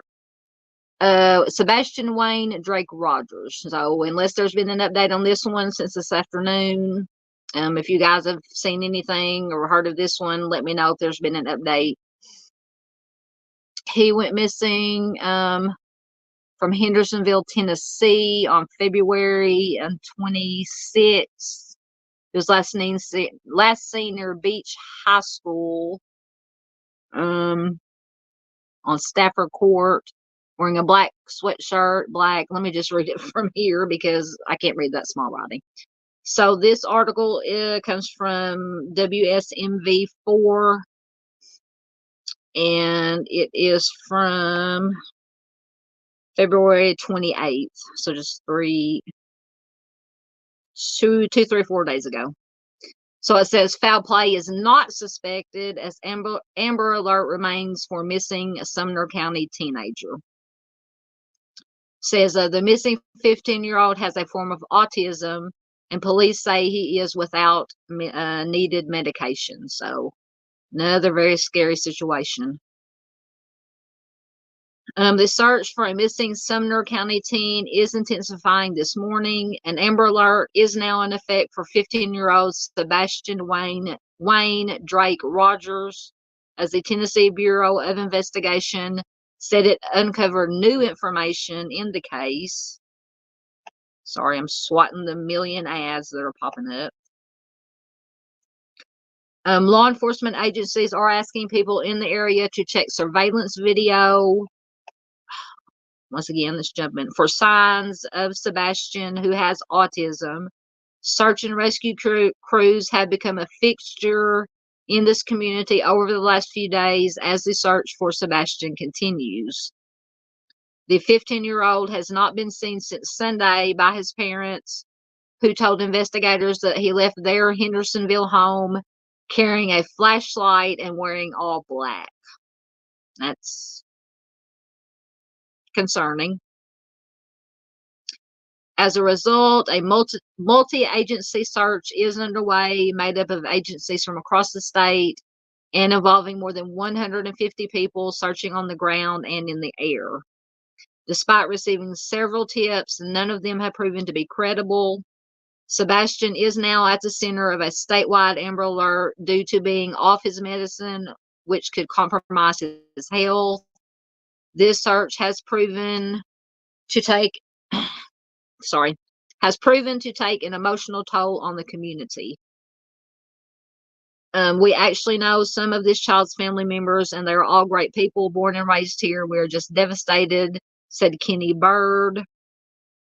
Assuming that's a family friend or somebody who lives in the community. He says, we are devastated about what's going on and we feel helpless. So all of us are trying to take food and water to the responders and let them do their job. Kudos to them for that. Kudos to our first responders and to the people who take care of our first responders in situations like this. The community helps take care of the first responders. The Sumner County Sheriff's Office is discouraging the public from engaging in any freelance searches since they believe it could impede progress. Meanwhile, they say people should check their surveillance cameras and around their properties since Sebastian likes to hide. At this point, investigators said nothing is leading them to suspect foul play took place yet and said the family has been cooperating. So, another scary situation, a 15-year-old has autism. Sebastian Wayne Drake Rogers, missing from Hendersonville, Tennessee, says, I find it concerning that it said, how do they put it, he left with carrying a flashlight and wearing all black. So that is very concerning to me. The whole thing is concerning, but that statement is very concerning to me. Please let me know in chat or in replay what you guys think. Just pray that they find this young man. I have a very good friend who has an autistic son. He is 17 or 18 now. So it's scary, scary, scary. All right, let's see.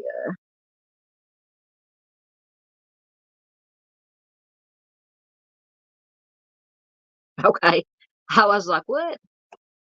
Okay, so thank you. I'm still new to all this YouTube stuff. So Mind the Monster says, no, they won't mess with you over products. Just copyright is all they watch. And channels like mine, I show graphic content and have no filter. Okay.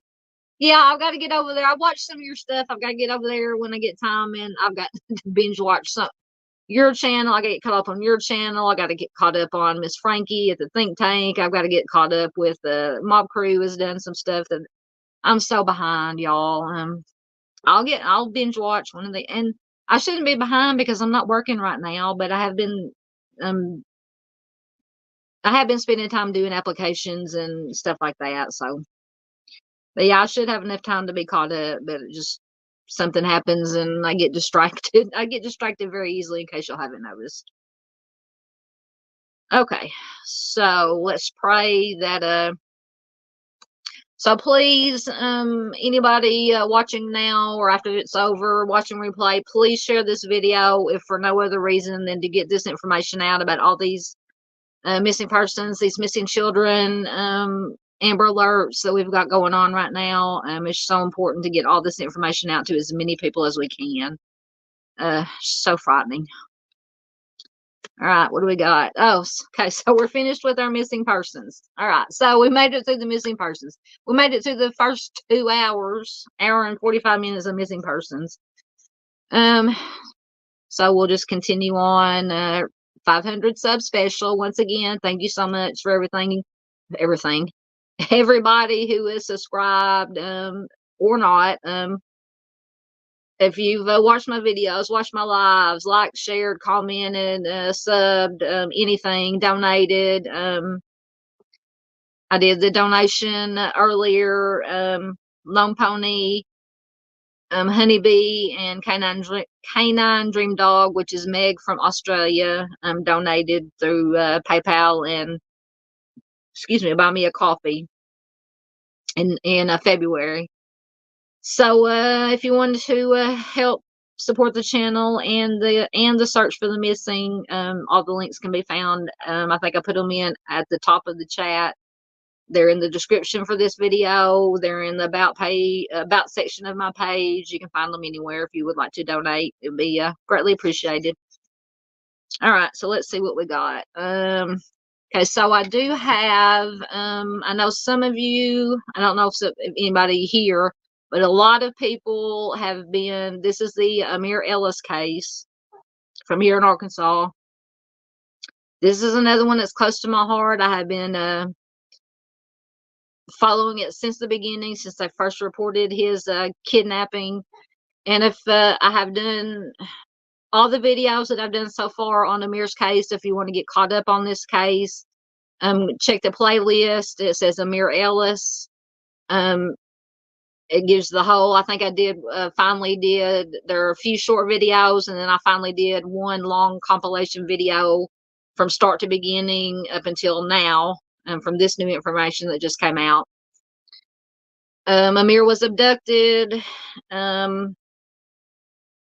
He was missing for a while. It was a witnessed abduction. Supposedly, this Takahi Shelby, supposedly she was innocent in all this, but, and after he went missing, she's, according to her and her grandmother who were at the house, he had been dropped off at their house. This Takahi Shelby and her grandmother lived there. He had been dropped off at their house to visit with them, supposedly.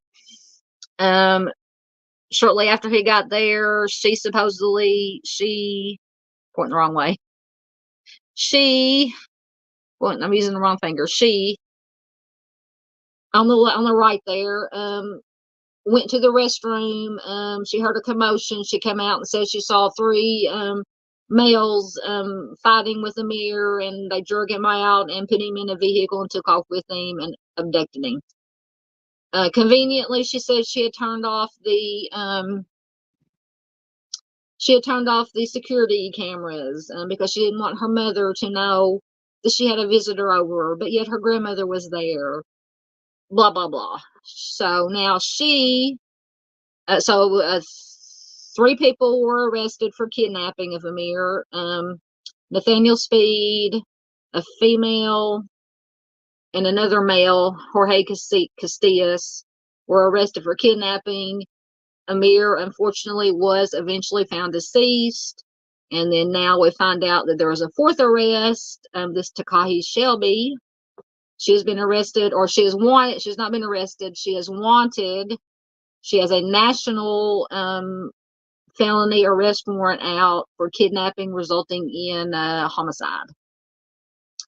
So, once again, I should have got the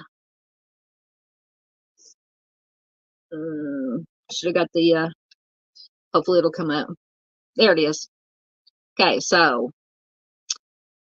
this is from THV 11, our local one of our local news sites, from the 28th of February. Police charged 4th person in a homicide investigation of Amir Ellis. Almost a year after Amir Ellis was first reported missing in Hot Springs, a 4th person is now charged for their involvement in his disappearance and death.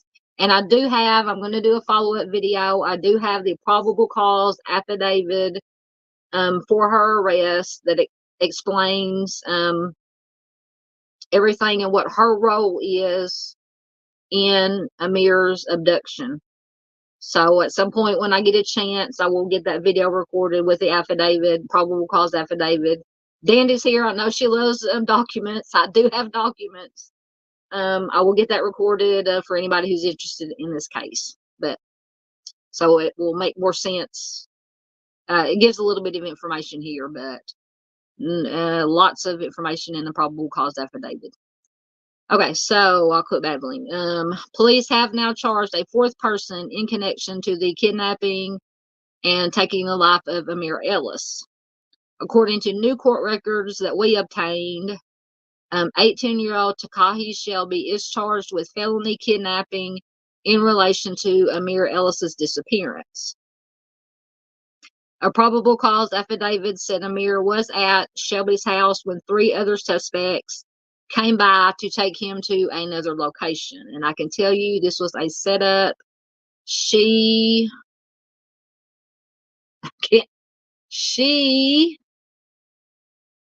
there we go. She helped set this up.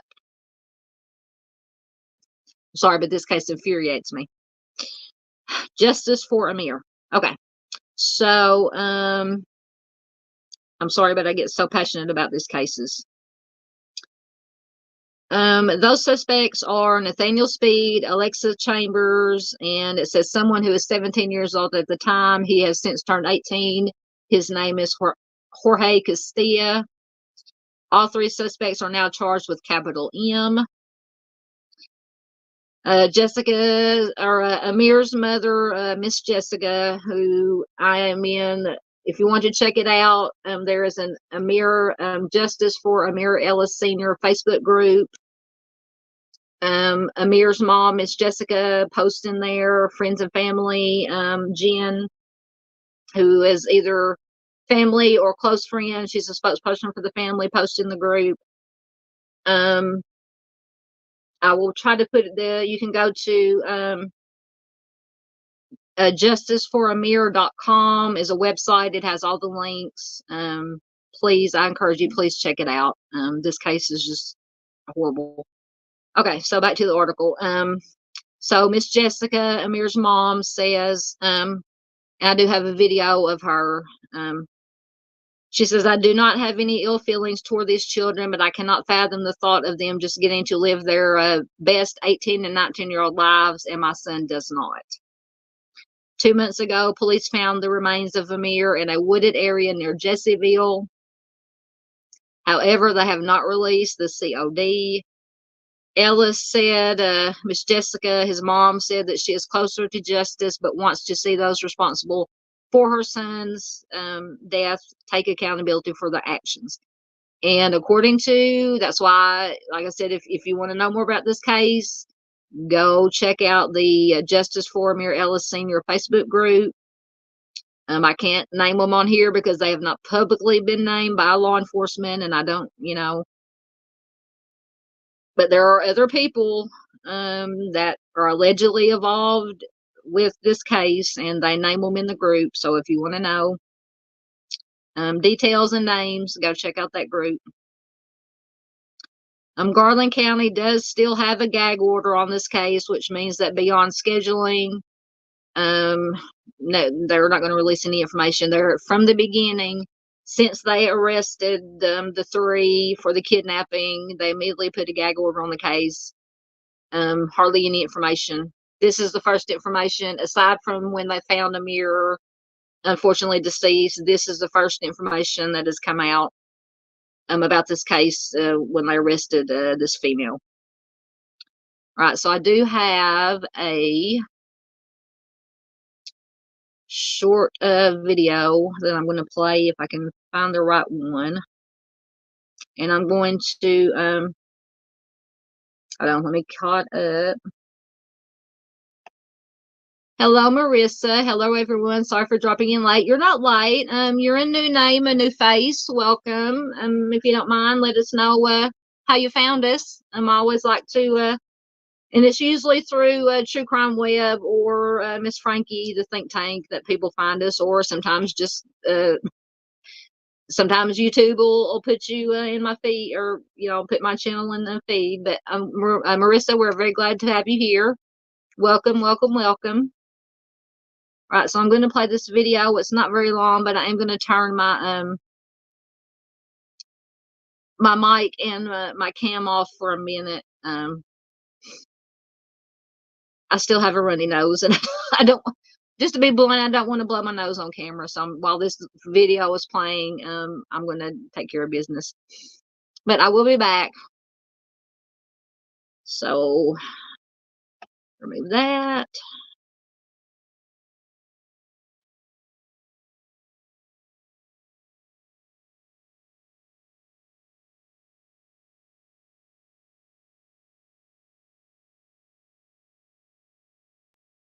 Hold on, I'm back. I did it the wrong way.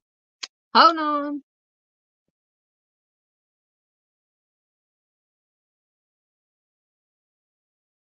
I muted. I was trying to mute the wrong me.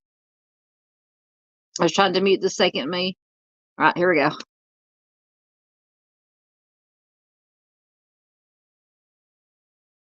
Police now charging a fourth person in connection to kidnapping and the killing of Amir Ellis. And new tonight at 10, Ashley Godwin brings us these new details in the case. Ashley? Early Faith, according to new court records obtained by THV11, Takahi Shelby is now being charged with felony kidnapping in relation to Amir Ellis's disappearance. This as his mother continues to fight for justice in her son's murder.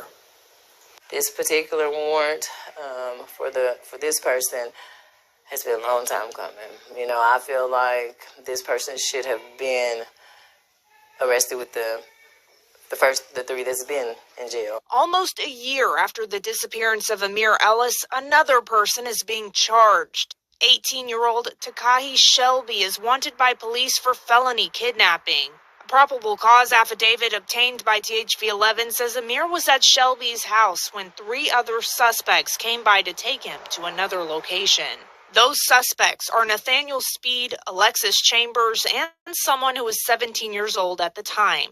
They are all now charged with capital murder. I don't have any ill feelings towards these children, but I just cannot fathom the thought of them just getting to live their best 18, 19-year-old life, and my son don't. 2 months ago, police found the remains of Amir in a wooded area near Jessieville. They have not released the cause of death yet. It's just still hard to believe sometimes that he is not here, but he did leave me my grandson, and so my grandson is live. Jessica says she is closer to justice, but wants to see those responsible for her son's death to take accountability for their actions. Just keep praying for justice for Amir, for closure sooner than later, because I'm about exhausted. Now, the next court date for the 3 charged with capital murder will be in March. Garland County does have a gag order on this case, meaning beyond scheduling details, police, prosecutors, or defense lawyers are all limited on what they can tell us in public.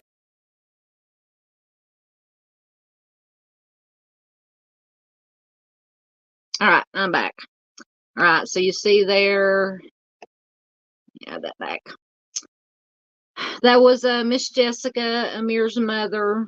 I watched so many interviews with Miss Jessica and read her posts that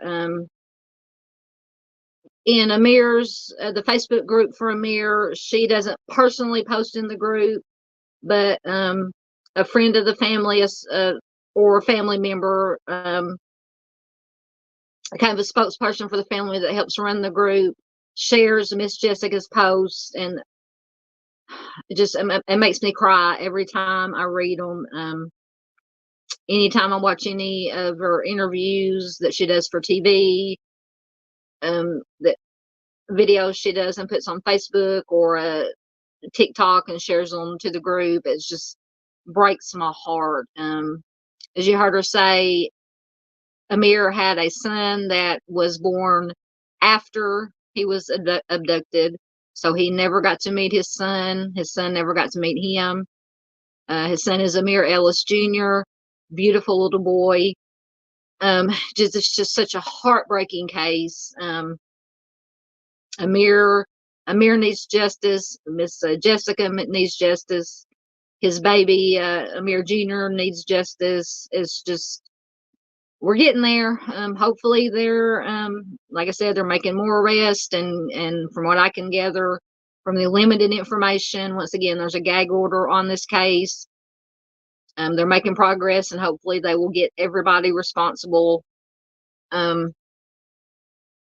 for Amir's kidnapping and taking of his life. Hopefully they will get everybody responsible, and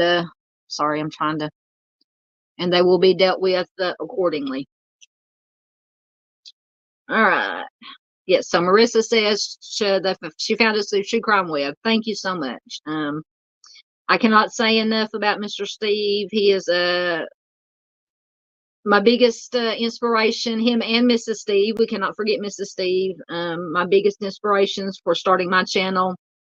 I started he was one of the first creators I started watching when I got into the watching the true crime world here on YouTube. He's been a great mentor, a great inspiration. He let me be a guest on his show a few months back to talk about another case, the Morgan Nick case, that is dear to my heart. So I just thank Mr. Steve and Mrs. Steve for everything, all the support and encouragement. And shout outs that they given me, along with Miss Frankie. Miss Frankie has always given me shout outs on the think tank. So check out the think tank. And everybody else, all you people, wonderful people, communities that have supported me. I could not do it without you guys. That's why we're here. That's why I'm here. That's why we're all here. We're in it together. It takes all of us. So thank you, Marissa, for being here. It's very much appreciated. Welcome. Welcome, welcome. All right. Next. Okay, so this is another Arkansas case, and I promise I will stop sharing Arkansas cases. This is, and once again, let me get the article loading. I can find the right one. Where's it at? No. Sorry. Technical difficulties. I'm getting it, I promise. Okay, there it is. So this is, I shared this story probably in one of my live streams or videos. I think it was a live stream. I'll read you the article, but here a few last week before last, 4 teenagers had come across this plastic tote out in the middle of nowhere. They opened it. Unfortunately, they found human remains in it.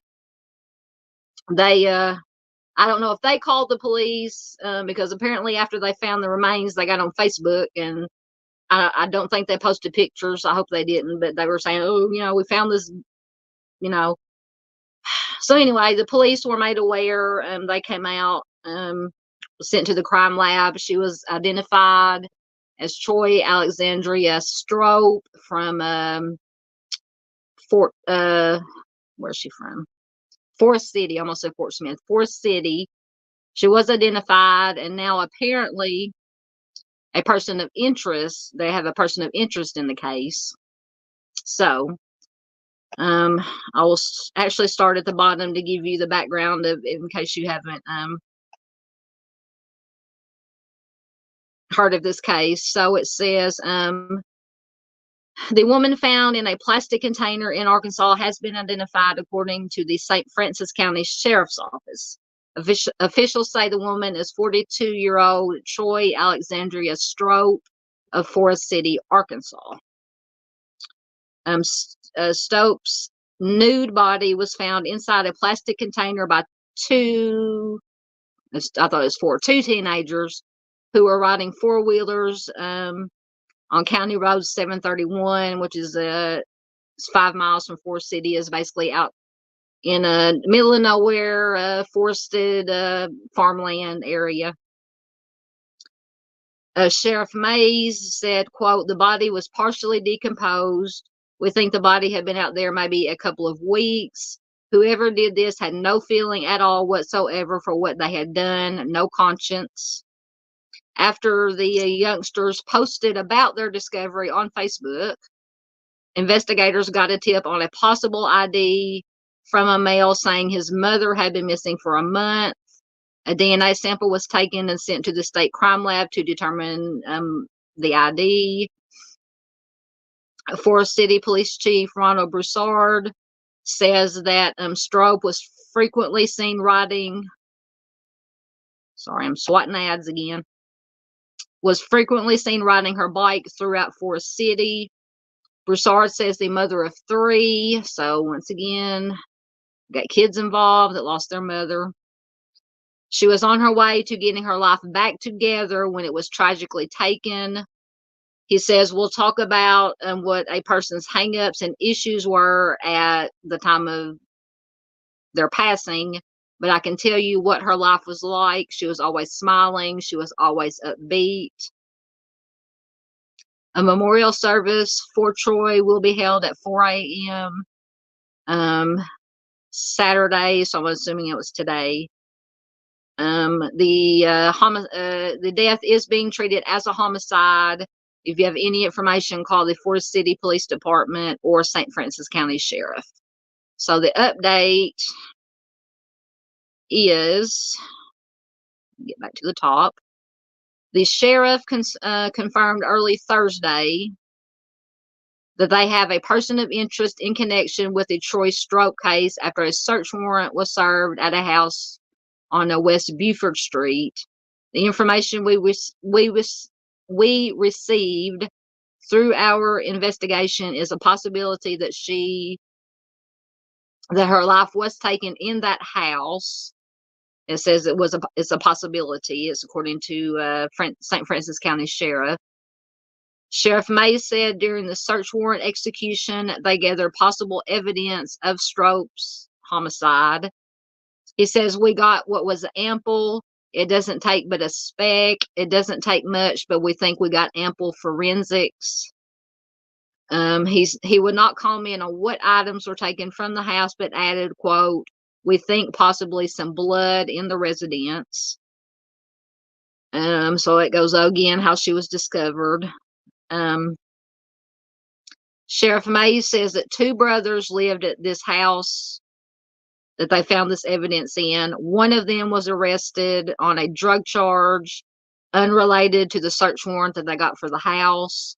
The other occupant of the house was not detained. At this time, the sheriff says, we just don't have enough evidence to make any arrests. We certainly haven't talked to any eyewitnesses. Sheriff May also says he knows how Miss Strope's life was taken, but he cannot jeopardize the case by releasing those details.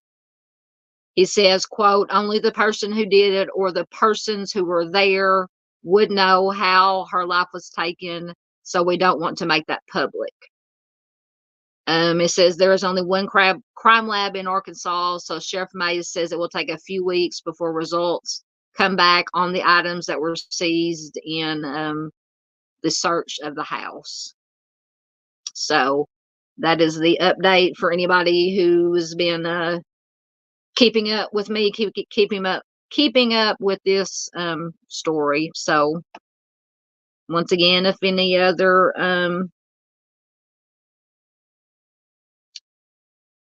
any updates, I will let you know.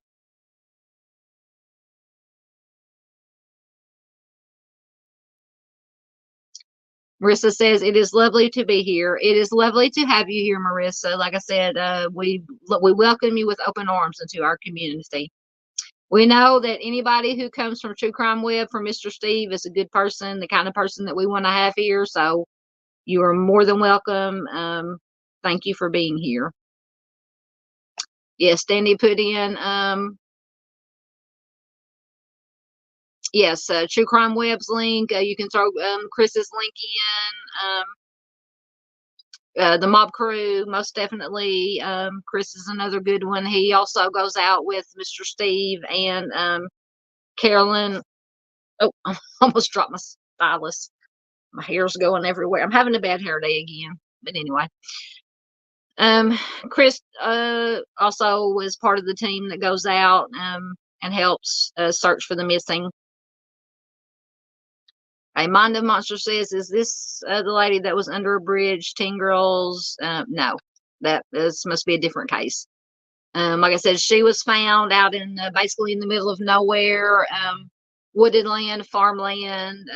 Just some teenagers were out and riding 4-wheelers as teenagers do, and adults out here in the country where we live, in Arkansas. We very rural part, lots of rural areas, country areas in Arkansas, and they just happened to come across this tote plastic tote and opened it and found what they found.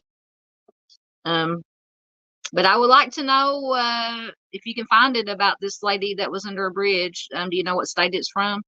You said you're like me. You said you have so many cases in your head. That's why I am. I have so many mental sticky notes about different cases in my head that I get confused too. So I completely understand what you're saying.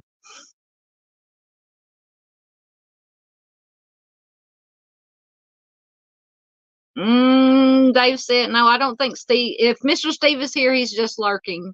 Because I don't think I've seen him comment.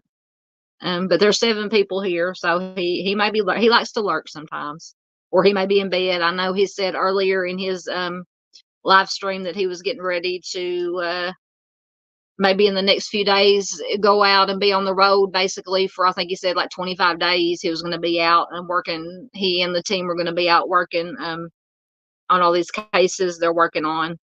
So thoughts, prayers, and good vibes to Mr. Steve and the whole team who's going to be out on the road for their safety, driving and everything that they'll be doing. Just keep them in your thoughts and prayers, good vibes, as they go out and do their very important work that they do. Yeah, like I said, yeah, too many cases in my head. Me too. I feel you, Mom. I feel you. Most definitely. All right. I think I'm caught up in chat. See what we got next. Okay, so so now we're away from the Arkansas stuff. Unfortunately, this is the Madeline Soto. She was found deceased. And then once again, if there have been any updates on this case, except for the fact the last thing I heard was that they have found, like yesterday sometime, they have found her body, and I believe whoever it was, the stepdad or whatever, I think has been arrested or something. Once again in chat, keep me caught up. I just have this article. Once again, I should have got it going before I.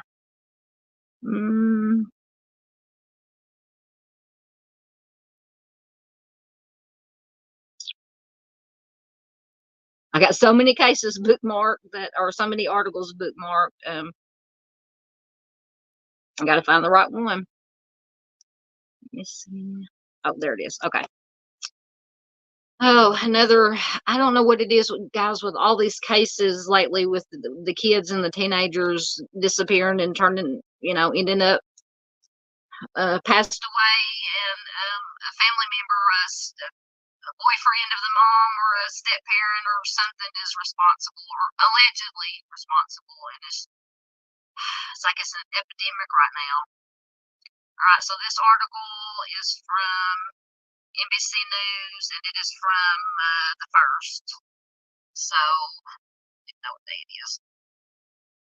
So yesterday, from Friday, yesterday. And it says, I said you guys probably have more information about this than I do at this point. The body of missing Florida girl Madeline Soto was found in a wooded area Friday afternoon, the Orange County Sheriff's Office said. Hours after the department said they believed that the 13-year-old had passed. Her mother's boyfriend is suspected of moving her body, and the case is a homicide investigation, Sheriff John Mina said at a news conference earlier in the day. Madeline's body was found around 4:30 p.m. by Osceola County Sheriff's Office search teams in a wooded area off Hickory Tree Road, the Orange County Sheriff's Office said in an update. Madeline's family has been notified. We have no additional information to release at this time. Sorry. Kissimmee PD is the lead agency in this homicide investigation. That work continues, the Sheriff's Office said. The Sheriff's Office previously said Madeline was last seen Monday morning when her mother's boyfriend, Stephen, I've heard it pronounced both ways, Stearns, 37, dropped her off a few blocks from Hunters Creek Middle School in Orlando. Evidence now reveals she was never dropped off near her school that day, that morning, Mina said in a Friday press conference.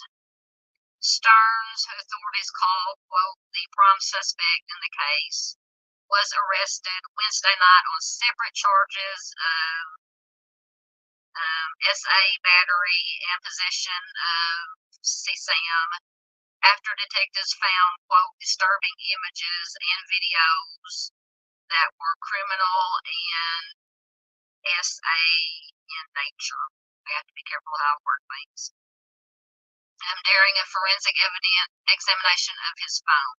And there were, and I don't know, I don't like to spread rumors, but I think when Chris from the Mob Crew was doing his live about this yesterday, there were rumors, and I don't know if they're true or not, so take it with a grain of salt, that there was possibly that this Stearns had possibly taken a picture of her after she was deceased. Now, I don't know if that's true.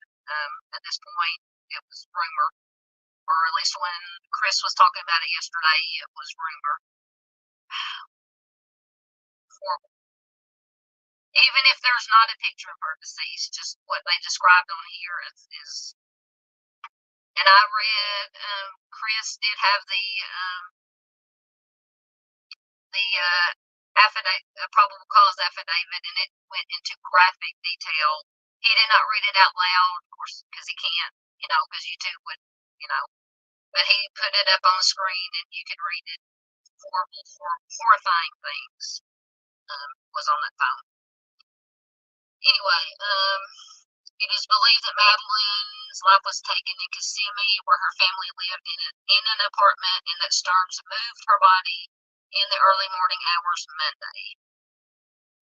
We have evidence that shows Stephen Stearns returning to the complex, and Madeline was visible in that vehicle. We believe that she was already deceased at that time. Authorities did not state what time that footage was captured. Video evidence recovered by authorities showed Stearns discarding items in a dumpster at the Kissimmee apartment complex at 7:35 a.m. on Monday, February 26th. Detectives later recovered Madeline's backpack and her school-issued laptop from the dumpster. Detectives informed Madeline's mother about her suspected passing Thursday night. She is not considered a suspect in the investigation. The Kissimmee Police Department will take over the case now that it has transitioned into a homicide investigation. Kissimmee Police Chief Betty Holland had asked the public to come forward with tips as the search for the child was ongoing. Stearns was seen driving a silver 2010 Lincoln MKZ on Monday between 1 and 2:30 p.m. in the area of State Road 192 and Old Hickory Tree and Nolte roads. It is believed he had a flat tire and might have been seen changing the tire in this area. Mina said Stearns has not spoken to anyone regarding the case. He has been moved to the Osceola County Jail, where he is being held on capital SA battery charges filed by Kissimmee Police. So that is the latest that I have on this case. So if anybody has heard any other updates, you can pop it in chat if you're here right now, or in the comments if you're watching replay. Okay, Mind of Monsters. Mom says he refused to go to court again. Are you talking about this case, or am I behind? If you're talking about this case, he refused to go to court again. No update other than that. Yeah, you are in Florida, aren't you? I forgot. Okay. We went down there today and got some footage of the area the condo had Ellie at the gate. Okay. Yes. Yes, I keep forgetting that you are if I'm correct, Mind of Monsters is in Florida. Okay, so how can he refuse to go to court? Would that not be contempt? or well, but then we had the Adam Montgomery. I don't think he showed up at any in that trial for Harmony. I don't understand that. I mean, I always thought that if you were on trial for something, you had to be in the courtroom. But apparently, I mean, I'm not a lawyer by any means. My uneducated, yes, exactly, Marissa. That's what I'm saying. Marissa says, when did it become acceptable to just refuse to appear in court? That's what I'm saying. Okay. Mom says they sadly have the right to not go to court and be represented by a lawyer. And I understand I'm all for everybody's rights, whether, offenders have rights. But to me, that's just wrong. In my opinion, that's just wrong. I agree with Mind Monsters and Marissa and everybody else who, they should have to be there. They're just, to me, that's cowardly not to be there to but see, I also, no, never mind, I had that backwards. I thought that I was going to say they had the right to face their accusers, but the victim's family should have rights too, to be able to look their alleged offender in the face. But that's just my opinion. Yeah, and Mom says he has the right to not appear if he's in jail. But I guess, our opinions don't, we're not legal, our opinions don't count. We're just peons. But we have our right to our opinions and we can express them. It may not do any good, but it might make us feel better makes me feel better to vent. But anyway. All right. So that is the latest on, unfortunately, another missing little girl, 13 years old, found deceased, allegedly by a family member. Okay, now we have Elijah Vu. Now, once again, this is this is the last I found this article, and I do have another short video that they have found some surveillance footage that he was seen on. So if there's any other updates, once again, anybody who's still here, there's 4 people here now. Any updates on this case, let me know. Let me see if I just have the article or the article or just the video. Woo. And coming up in a minute, I don't know if it's next or not, we're going to kind of divert away from true crime for a minute. I found something. I don't know if you guys, while we're waiting for the thing to load, remember the Titan submersible that unfortunately imploded, that was going to go and taking people down to see the Titanic. I found an article and a video where the one of the foreign Coast Guards, maybe the Canadian Coast Guard or one of the Coast Guards, has released audio of what they think is pounding noises that possibly came from the Titan submersible before it imploded. So I have that for you guys. If anybody is interested in, we'll take a little bit of but that's still a horrible, sad situation that happened. That, in my opinion, most definitely could have been prevented. But a little break from some true crime. I'm down to 3 people. I think people are getting tired. But I'll hang in there. As long as there's people still here, I'll hang in there with you guys. Okay. So the Elijah Vu, this is from Fox 6 Milwaukee, and it is from yesterday, the 1st. And it says new surveillance photos show Elijah Vu, the missing 3-year-old, just before he disappeared on February 20th. The Two Rivers Police Department says searches will expand to rural areas this weekend. So far, police and volunteers have been looking in the Two Rivers and Manitowoc areas. The family was going to search in Sheboygan County, But Fox 6 News was told that those plans were canceled, so maybe that means they got information to search elsewhere. Elijah's mother and a man who lived in their home have been charged with child neglect. The FBI is now offering a reward of up to $15,000 for information leading to the location and return of Elijah Vu and or the arrest and conviction of the individual or individuals involved in his disappearance. Manitowoc County Crime Stoppers is also offering a $1,000 reward for any tip that leads them to Elijah. Authorities say Elijah's caregiver last saw him at 8 a.m. at his home Tuesday, February 20th. He was last seen wearing gray sweatpants, a long sleeve, dark colored shirt, and those red and green dinosaur slip-on shoes. Vu, who is of Hmong descent, is described as 3 feet tall, 45 pounds, with sandy hair and brown eyes. Officials said he has a birthmark on his left knee. Anyone with information is asked to contact police at 844-267-6648 or 920-686-7200. You can also submit a tip online at tips.fbi.gov. All right, so I have, this is just like a 30-second video, right quick, that I will put up. If I can find the right one. Hopefully this is the right one. Nope, that's not the right one. That's a submersible. Should be this one.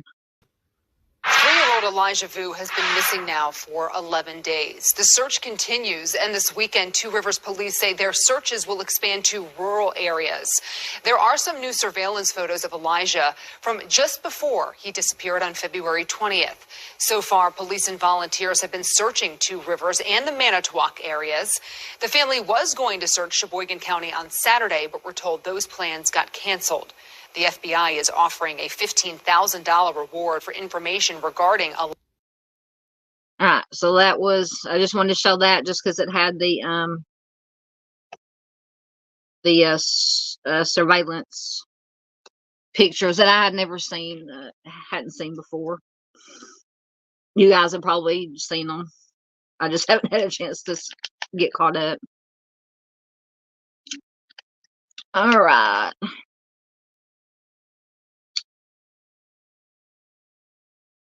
Yes, exactly, Marissa. Marissa says innocent until proven guilty, but not showing up shows they are too gutless and a lack of character. Absolutely. You took the words out of my mouth, sister.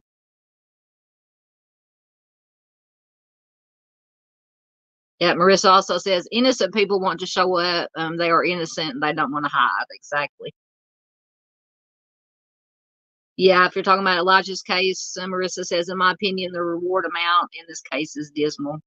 Yeah, unfortunately. But a lot of times, unless a big organization that has a lot of money pitches in, a lot of money, unfortunately, the rewards are collected through just smaller organizations, donations from the community. So that's just unfortunately the way it is. I hate it too, though. I do. All right. I think I'm caught up. Hey, we're back up to 6 people in here. Welcome, everybody. Welcome, lurkers. Hello, everybody who, if you're still watching the replay when this is over.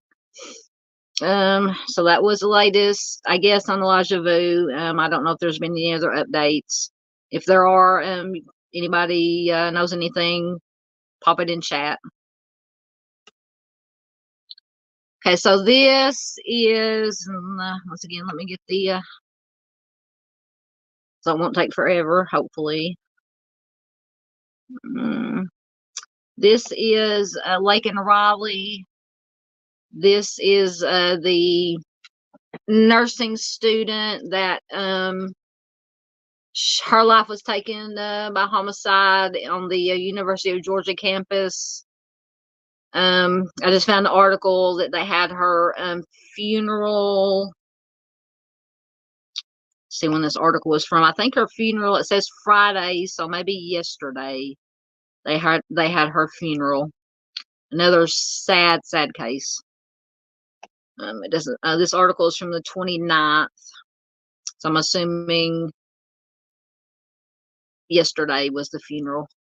So this comes from Atlanta News First. Excuse me. A funeral for nursing student Laken Riley. Her life was taken while on a jog at UGA, University of Georgia, Athens, taking place today. On Main Street in downtown Woodstock, there is a small town feel and people with big hearts. But for the past week, this community has been heartbroken. It's an absolute tragedy for the family, and I hate it for them, Woodstock resident Derek Caldwell said. Sympathies poured in following the devastating death of 22-year-old Laken Riley. Her life was taken last week while going for a run on the UGA campus. Police said her offender did not know her and was not a U.S. citizen. We're not going to get into that whole political controversy. The family should know that there is a lot of people thinking about them and their situation, and we are all pulling for the family, Woodstock resident Mark Randall said. Riley will be laid to rest on Friday afternoon following a celebration of life at Woodstock City Church, where her family gathers to worship. My feelings, I'm sorry, my throat or my voice is giving out. I apologize. My feelings go to the family. It's very unfortunate, but I've lived here for almost 10 years. And one of the things I love about Woodstock is that it is a family-oriented community, and everyone just shows so much support for the community, Woodstock resident Elizabeth Hagenson said. And in this town, whether they knew Laken Riley or not, there is a peace that surpasses all understanding. You don't even have to know the people personally that were affected by this. People just like to come together and help out any way that they can.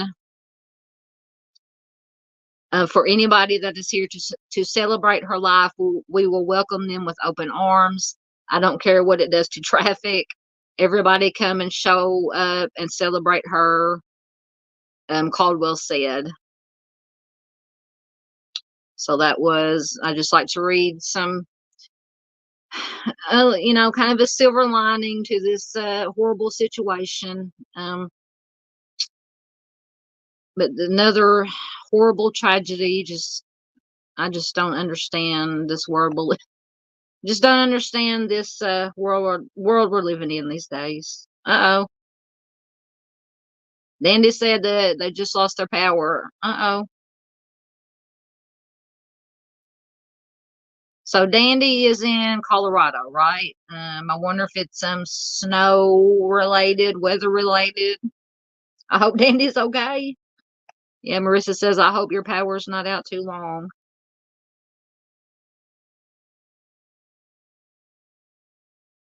So hopefully Dandy's okay.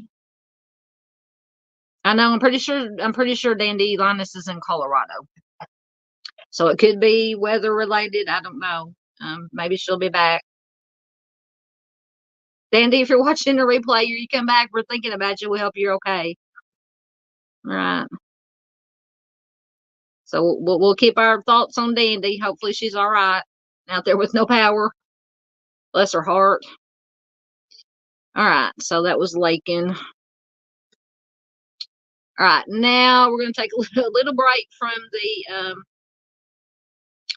true crime, and because I follow when this horrible Titan submersible thing, disaster, horrible thing happened. I was glued to the TV. I'm watching all the coverage of this, and it's just horrifying. It's horrifying, and I feel so bad for all the ones that lost their lives. But in my opinion, and a lot of professionals and everybody's opinion, that definitely could have been prevented, and this submersible should not have been down there. But that's, hindsight's 2020. So it says Titanic sub disaster. Oh, it's coming up. This is from independent.co.uk. So this is from a UK site. Titanic sub disaster, banging sound, and I do have the video that goes along with this that has the sound. A banging sound that gave hope of finding crew alive aired for the first time. And this article is from 3 days ago. Noises coming from the Titan search zone briefly raised hopes before the submersible was confirmed to have been destroyed in a catastrophic implosion in June of 2023. Eerie banging sounds that briefly gave rescue teams hope of saving the Titan submersible's crew and passengers have been released. The Titan was destroyed a few hours into a dive to the Titanic shipwreck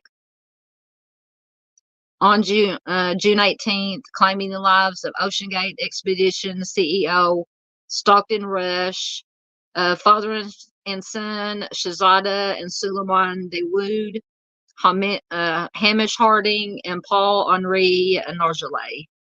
During a frantic and ultimately futile multi-day search for survivors, the U.S. Coast Guard revealed that sonar devices had detected tapping sounds coming from the vast search zone in the North Atlantic Ocean. The Royal Canadian Air Force, which led the search and rescue operation, has now released audio of the rhythmic tapping sounds, and I have listened to this numerous times. It is so eerie. It'll give you chills. They released the audio to the makers of a new documentary. I'm going to have to watch this when it comes out, called Minute by Minute, the Titan Sub Disaster. Oh man, I hope they show it in the US. It says a documentary which will screen on Channel 5 in the UK on March 6th and 7th shows the rescuers as they first hear the banging sounds ringing out in regular 30-minute intervals. The symmetry between those knockings is very unusual, former Navy submarine Captain Ryan Ramsey says in the documentary. It's rhythmic. It's like somebody is making that sound. Excuse me. And the fact that it is repeated is really unusual. The taps were first detected at around 11:30 p.m. on June 20th as multinational search and rescue teams, keep losing my place, descended on the Titanic wreck. Speculation mounted that the sounds could be survivors tapping on the walls of the Titan to alert them. U.S. Coast Guard officials said the noises were, quote, inconclusive, and tried to temper expectations that they were signs of life. Hopes of finding survivors ended on June 28th when the U.S. Coast Guard revealed that, quote, presumed human remains, had been recovered from the seafloor near the debris. It later determined that the sub's carbon fiber hull had imploded less than 2 hours after it departed support ship, the Polar Prince. Stockton Rush, the OceanGate CEO who perished,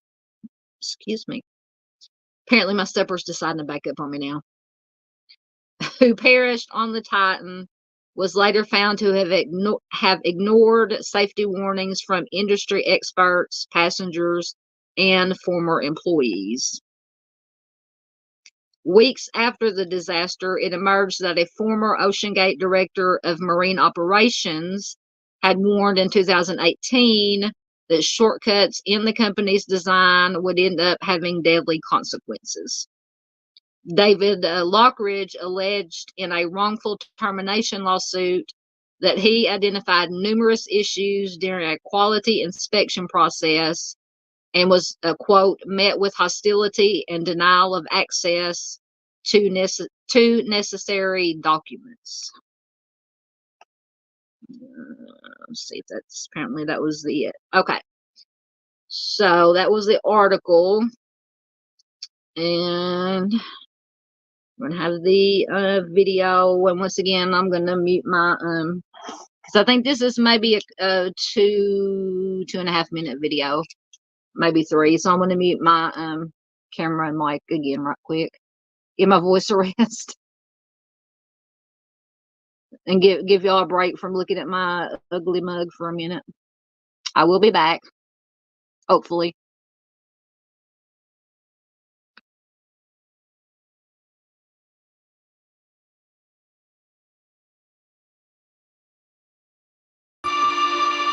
But then, an extraordinary development. Late in day 2, CNN reports that the Canadians heard banging noises at 30-minute intervals from under the ocean, and that changed everything. This is the sound that was heard.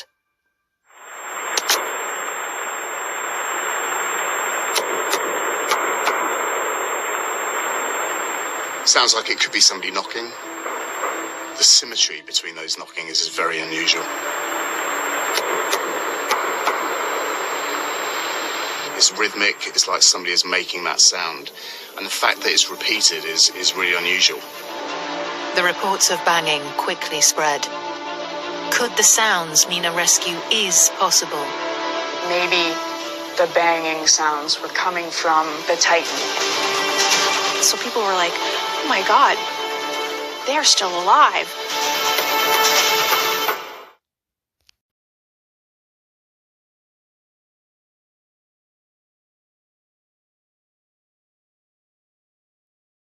Okay, I'm back. All right, that was the video. Was that not eerie? Now, it has not been confirmed that this was actually coming from the sub, from survivors. But if it is, oh, that just makes it even more horrifying and sad that because of course I watched all the news reports they did on this, all the like 2020 and news shows did you know, episodes about this, and they said that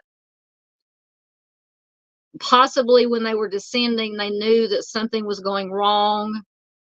And if you can see down at the bottom of the picture, the metal bar things, that those were like the ballast things that they could be released, and that so the submersible could start rising to the top, and that possibly that is what happened. They knew that something was going wrong. They released the ballast and we're going to try to go to the top. Possibly they could have been banging. Like I said, it's not confirmed. The banging might not have anything to do with it, but being that it was released by the what did I say, the Royal Canadian Air Force, and also, and I need to try to find, I was going to look and find, they also have somebody, I can't remember who it was, maybe the U.S. Coast Guard or somebody, had what they thought, because apparently in the ocean they have these secret sonar things that can detect sounds like from submarines, like it's like government stuff. And supposedly they, from what if I remember correctly, they captured possibly one of these sonar sound things detected the implosion, the sound when the submersible imploded. I have heard it on it. I'm pointing to the TV over there, like it, you can see it. One of the shows I watched on it, I think it was the one that John Cameron was on. Anybody know John Cameron, famous director, of course, directed Titanic, one of my favorite movies, among other good movies, great movies. But he's also, he and another scientist built a submersible, and I believe they went down to the Marianas Trench, which is, I believe, the deepest part of the ocean, if I'm getting this correct, because I'm more fascinated by the ocean depths than I am like outer space and stuff like that. But anyway, I'm nerdy like that. But yeah, I suppose, and I was gonna see if I could find the audio of the what they think could possibly be the sound of when it imploded, but I forgot. But anyway, but I just thought, this was interesting. Or I say interesting, it always makes it sound interesting, horrifying, but interesting. If those sounds did come from the survive, before it imploded, if they were banging on the side to try to get help, get attention. All right.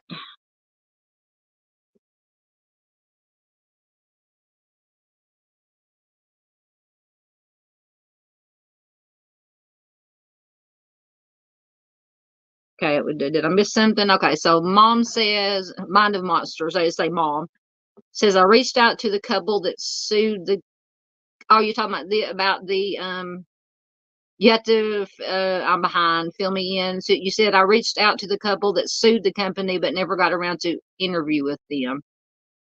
What do you which case are you talking about? Like I said, I'm behind in comments, so we'll just pop it in there if I don't get to it. Oh, Dandy's back. We do have heat with electric. We do heat with electric. We have solar panels, but we're hooked to the grid. We don't save it from ourselves. So did your power come back on, Dandy? I hope so. We lost you there for a minute. I'm glad you're back. I hope everything's okay.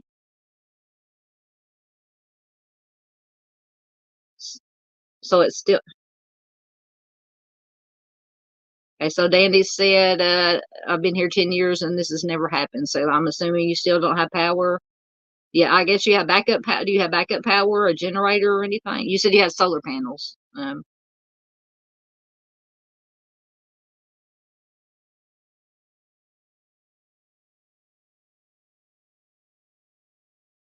Okay, so Mom, Mind of Monster says, I had a reporter that was working on it tell me they were real, and I have a few videos on the sub. Oh, talking about the banging sounds were real. Okay, that's good to know. Awesome. I say awesome, not in a, I shouldn't have said awesome. So if they are real, that's horrifying. I just can't imagine. The only, and I want to say this without it coming off as crass, I mean, the only silver lining to this situation is that the sudden implosion would have been instantaneous. They would not even have known what was happening. They would have been gone before. I mean, it would just, so if you can find a silver lining to this story, that would be it. But it's still horrible, horrible tragedy that, in my opinion, could have been, should have been avoided. But I still feel so bad for everybody that perished and their families. Horrible situation.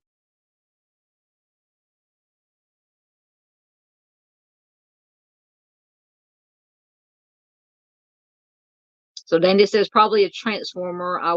You work for an electric company, Dandy?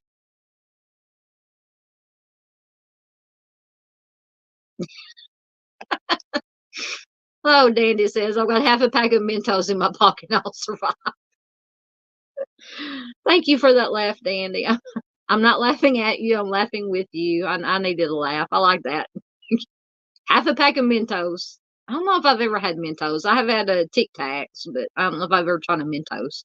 The only thing I know about when I think of Mentos, is it the Mentos that fad that was a while back, that if you took Mentos and put them down in a Coke or whatever, that it would cause the explosion?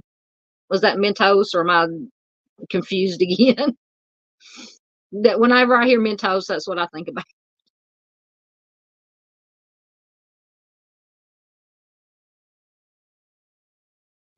Dandy says she loves Mentos.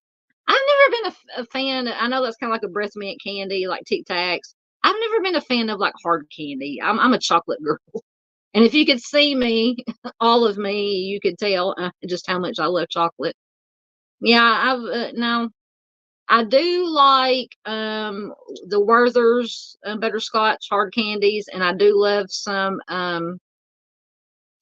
sour apple crap. The name of the candy, just Jolly Ranchers, sour apple and watermelon Jolly Ranchers. I love those. That's about the only hard candies that I like. I love Reese's peanut butter cups. Those are my downfall. M&Ms, peanut M&Ms. Now I'm getting hungry again, and I'm still full from supper. All right, so Dandy, I hope you're okay. Let's see. Yes. Mom says your fate can change in the blink of an eye. I feel bad about the kid that did not want to go down in the sub for his birthday. Yes, that I forgot. I almost forgot about that till you brought it up. Hold on a second. I can't reach my door. My cat was locked out. I thought I didn't know my door was shut all the way. Oh, sorry. I'm knocking everything around. Yeah, apparently the father and son that went down, apparently, and y'all probably already know this, but for anybody who doesn't, apparently another father and son were supposed to be going, and either something happened and they couldn't go, or that they decided they didn't want to go because they didn't think it was safe. So this other father and son took their place, and it said that like my demonstrator said, the son didn't want to go, but it was like a birthday present from his dad, and his dad really wanted him to go, and he didn't want to disappoint his dad, so he went anyway, and unfortunately they both lost their lives. Oh, so sad. So sad for all of them. Yeah, Daddy says tragic and sad fate for him. Yes, most definitely. Horrible. All right, see what we got. I need to put my stylus down before I throw it across the room accidentally.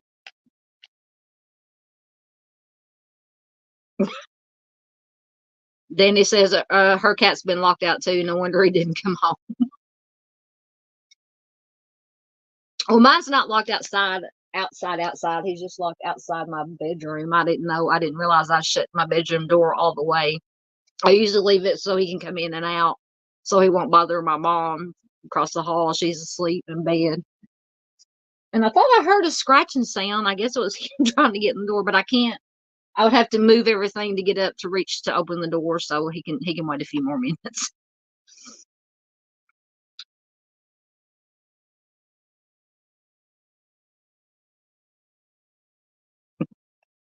Mom says, my Mr. Sunshine wants a Maine Coon. He's about to bug me to death for one.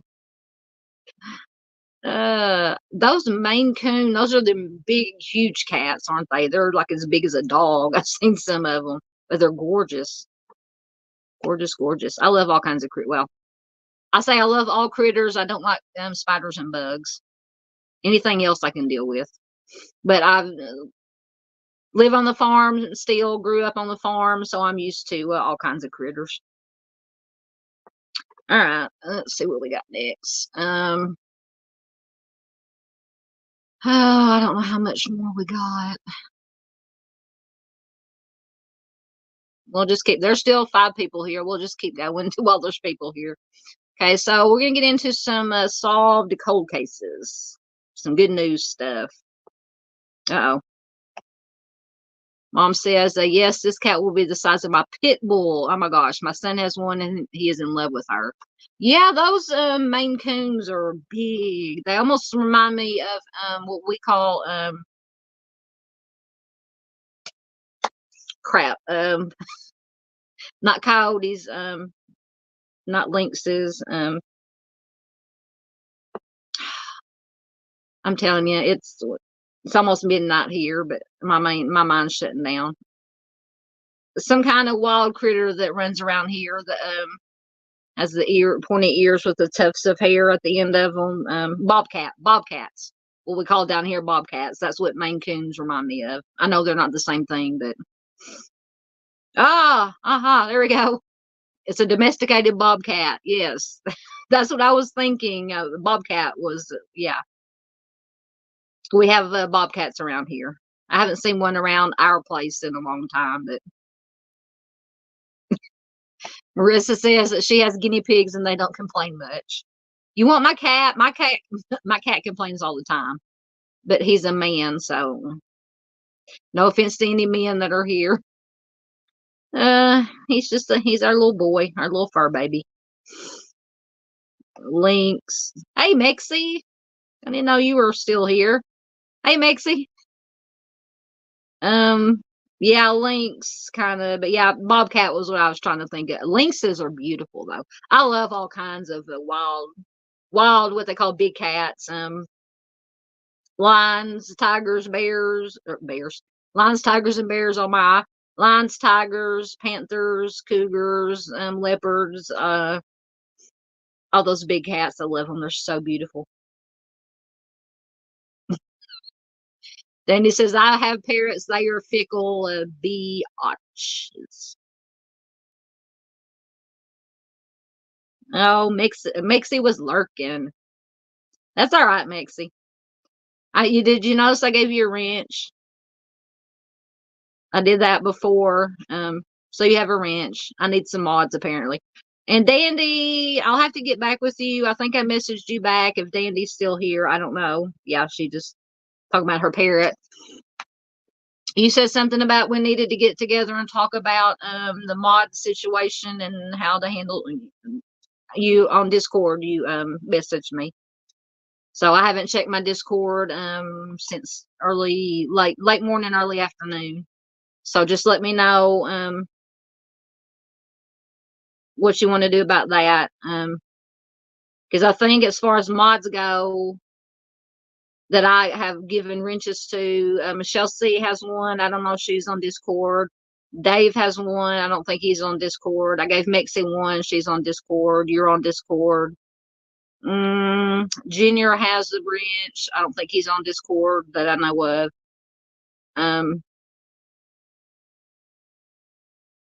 So anyway, Dandy, yeah, I'll check my Discord either tonight or when I get off here, or in the morning, whatever time we get off here. It's almost 3 hours.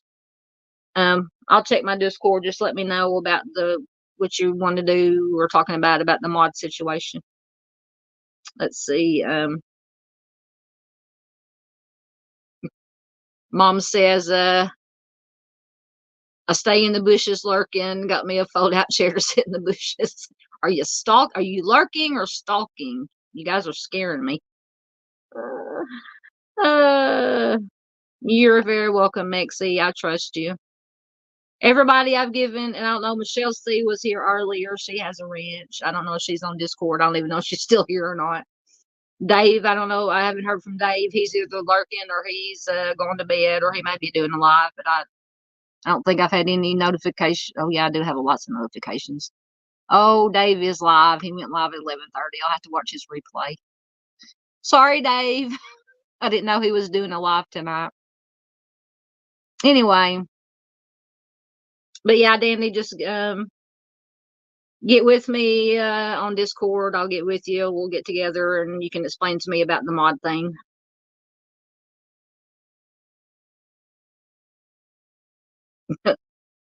Mixie says that Mind the Monsters needs to make a gif of hiding out in the bushes. Is that what you're talking about? Mixie says, Buenas noches. I can say it. Does it mean hello? I know how to say. I guess I'm pronouncing it right. Buenas noches.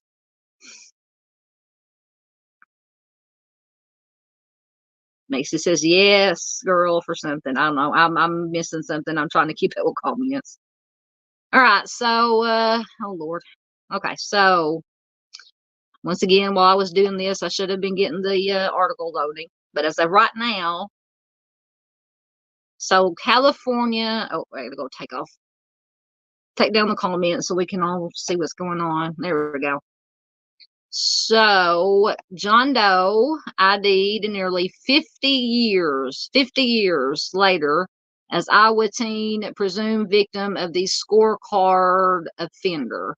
Has anybody heard of the scorecard offender? I think this was a new one to me. It says it's Randy Kraft, a serial offender convicted in 16 unalivings, remains in California prison. So anybody in chat or watching replay, either pop it in chat or comments if you've heard of this scorecard offender. So this comes from ABC7 Chicago, and it is from November of 2023. Getting past the ads. So investigators in California said Tuesday that they identified a John Doe victim found nearly 50 years ago as a 17-year-old Iowa boy and presumed victim of an infamous serial offender.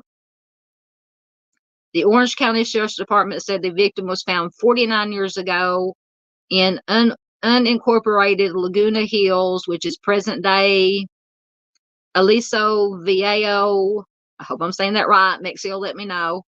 Aliso Viejo, California. Mexio, let me know if I butchered it. On September 14th, 1974, two people were off-roading when they found the victim on the side of a trail, police said. He appeared to have passed away several days before. The incident was initially ruled accidental due to alcohol and diazepam intoxication.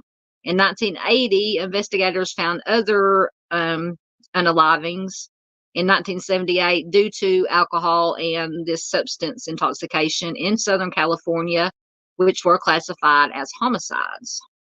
Over the years, multiple young men were found deceased throughout Southern California, some of which were near where John Doe's remains were found. In May of 1983, Randy Stephen Kraft, later known as the scorecard offender, I can't say the K word, was arrested for homicide after a California Highway Patrol officer conducted a traffic stop on Kraft. When he was stopped, there was a deceased male victim, later identified as Terry Lee Gramble, in the front seat, police said. That's disturbing. There were several empty beer bottles and an open prescription bottle of this substance, tablets, at his feet, according to police. In the trunk of Kraft's vehicle was a coded list of Kraft's likely over 67 victims. That's a high body count. In May 1989, Kraft was convicted of 16 homicides and sentenced to the DP. An additional 10 homicides Kraft was suspected of committing were not filed by the Orange County District Attorney. He remains incarcerated at San Quentin State Prison. John Doe has long been thought to be an early victim of Kraft, police said. In November 2022, investigators began using genetic genealogy. You guys know that's one of my favorite things now. Use genetic genealogy to try to identify John Doe and eventually found relatives last month. And keep in mind, this is from when I say 2023 or 22. The victim was identified as Michael Ray Schlicht, Schlicht is how it's, I don't know if I'm pronouncing it right, that's how it's spelled, of Cedar Rapids, Iowa.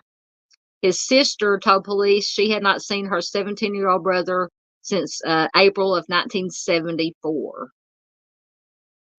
Police continue to investigate his passing. Anyone with information related to this case is encouraged to contact Orange County Crime Stoppers at 1-855-TIP-OCCS or crimestoppers.org. So, another 50-year-old case partially solved with the help of genetic genealogy. I know you guys probably get tired of hearing me ramble on about genetic genealogy. I know it's still new. fairly new, controversial. I understand all the right to privacy, stuff, but I keep saying if it can help, if it can help identify potential offenders or help identify missing persons remains and bring closure to the families, I'm all for using it. That's just my opinion, though.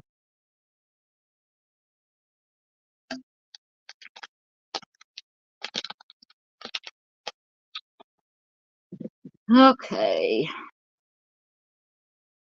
Oh, good. So Mexie says that she has definitely never heard of this guy. Good. I'm glad I'm not the only one. I'm going to have to do my research and look into the scorecard offender.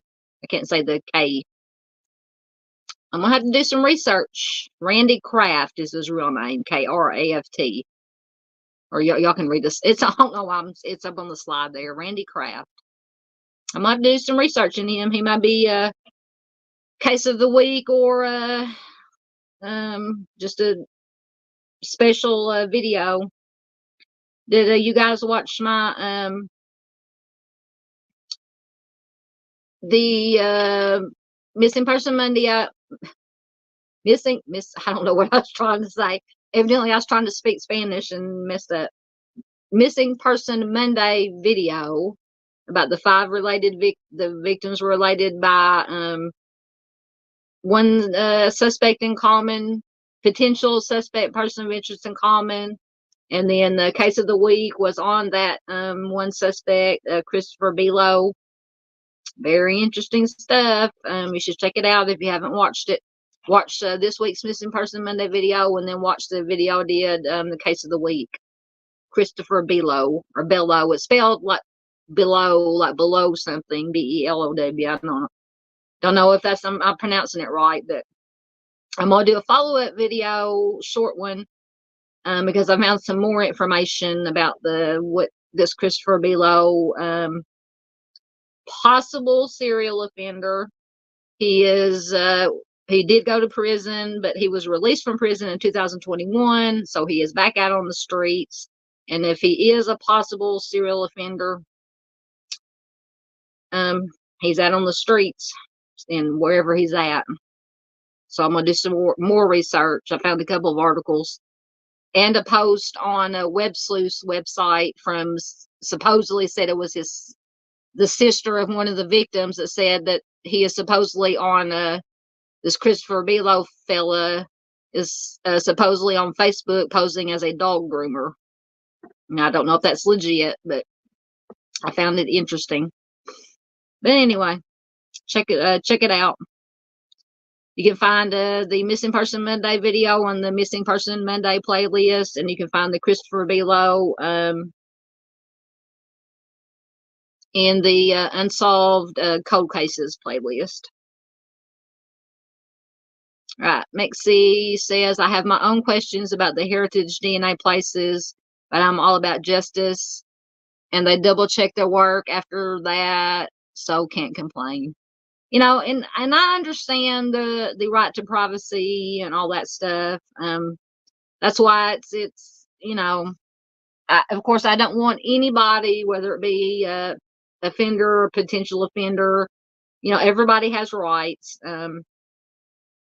And I don't want, anybody's rights to be violated, but it could be a good tool to use if they can find out how to come to a middle ground and do it the right way without violating rights and stuff, things like that, of that nature.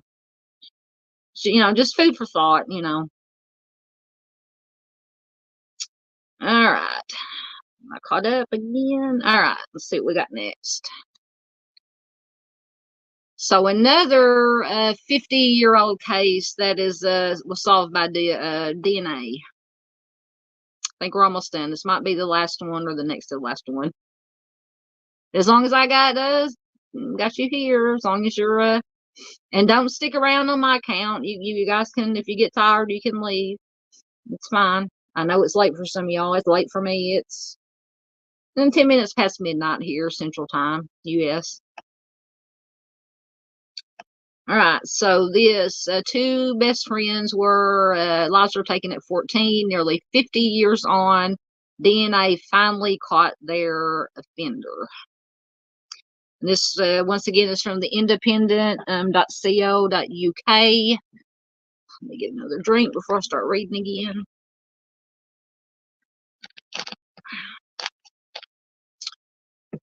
All right, and this article is from August of 2023.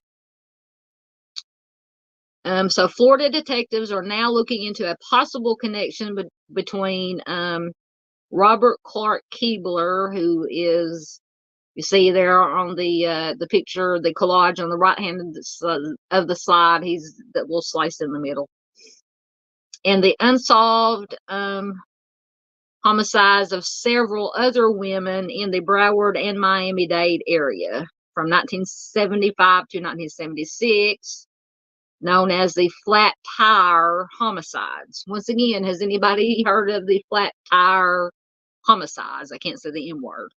Another one I've never heard of. I just came across articles researching on the Google machine, as Mr. Steve calls it. So I've not heard of this flat tire homicides. Okay, get past the ads once again. They're popping up. Nearly 50 years after two best friends' lives were taken, detectives have identified their offender and are eyeing him as a potential serial offender in a slew of slayings, say that 3 times fast, that happened at the time. In June of 1975, Barbara Schreiber and Darlene, I'm going to butcher these names, Darlene Zetarower, both 14, were spending a carefree summer together before their first year of high school. The, quote, inseparable pair were hanging out on a bench on a busy street in their Hollywood, Florida neighborhood. Mind the monsters, you're in Florida, you might have heard of this, I don't know. Neighborhood when a white van pulled up and the girls, who were known to frequently hitchhike, I'm having trouble talking, hopped inside. They were never seen alive again. The next day, a fisherman and his family found the girls' bodies on the outskirts of the Everglades in an area known as Andytown. They had been assaulted and GSW. Over the years, the Broward Sheriff's Office dedicated resources and time to finding their offender. But Broward Sheriff's Office cold case homicide detective Andrew Giannino said that it was a, quote, very hard case to solve from the onset. For two 14-year-old girls lives to be taken in such a way, it is just sad, Mr. Giannino said in a recently released BSO video. There's just no other way to explain it. Senseless, actually. Obviously, definitely senseless. Detective Giannino was set to retire last year, but said he couldn't leave knowing the case was still unsolved. They tested Darlene's clothing and developed a full DNA profile of the suspect. Then finally, they got an answer. His name was Robert Clark Keebler, and he was a convicted SA criminal who passed away in 2019. Detective Giannino, who announced the news last week, explained in the video that it was a combination of DNA testing and fruitful detective work that led to a suspect. That profile, through our DNA analyst and crime lab, was able to identify Robert Clark Keebler. Keebler's history included armed robbery, SA, aggravated assault from California to South Florida. So basically across the whole U.S. So there's no, like I said, no telling how many victims could possibly be out there. Keebler wasn't a suspect in the case until the DNA hit. but he had a criminal history in South Florida and California that included SA, aggravated assault, and armed robbery charges. It was a very hard case to solve from the onset. Detective Giannino's added, I think what made this case live on and resonate with investigators is the innocence of these kids. Absolutely. But the work is not done yet. Detectives are working to figure out the connection between Keebler and the girls. We are trying to figure out how, if their two universes would have crossed paths back in 1975. It's difficult to reconstruct the past that's 48 years old, he said. Detective Giannino said they are also looking at any possible connection between Keebler and the unsolved killings of several other women in the Broward and Miami-Dade area from 1979 or 75 to 1976, known as the Flat Tire homicides. We're looking back at all of the other homicides that took place out here to see if there's DNA evidence to tie Keebler into those cases. Detective Giannino said he believes someone else may have been involved in the homicides and is asking the public to come forward with any information they may have about the possible second suspect, additional victims from that time, and Keebler. If anybody remembers Darlene and Barbara, anything about them, anything about what occurred in June of 1975, associations, friendships, I ask them to give us a call. It may mean nothing to them, but everything to us. I've always said it. All it takes is that one little thing that may seem insignificant to somebody who may have seen something or remember something. It may seem insignificant, but it's not. It could be the thing that, if it doesn't break the case, it may give a new lead, and that's what cold case detectives look for, or say is all they're looking for is just another lead to follow, or another lead to follow. It's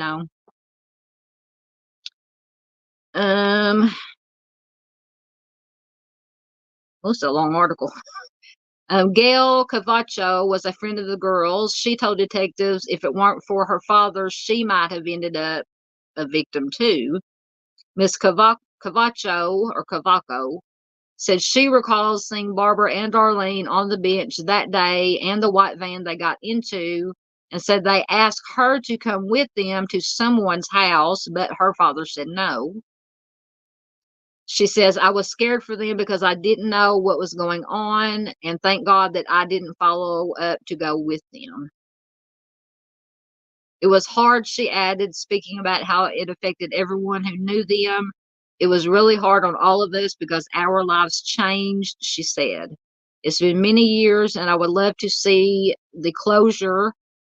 Anyone with information on these crimes, the homicides of Barbara Schreiber and Darlene Zetterower, Zetterower is how it's spelled, is urged to contact Detective Andrew Giannino at 954-321-4376.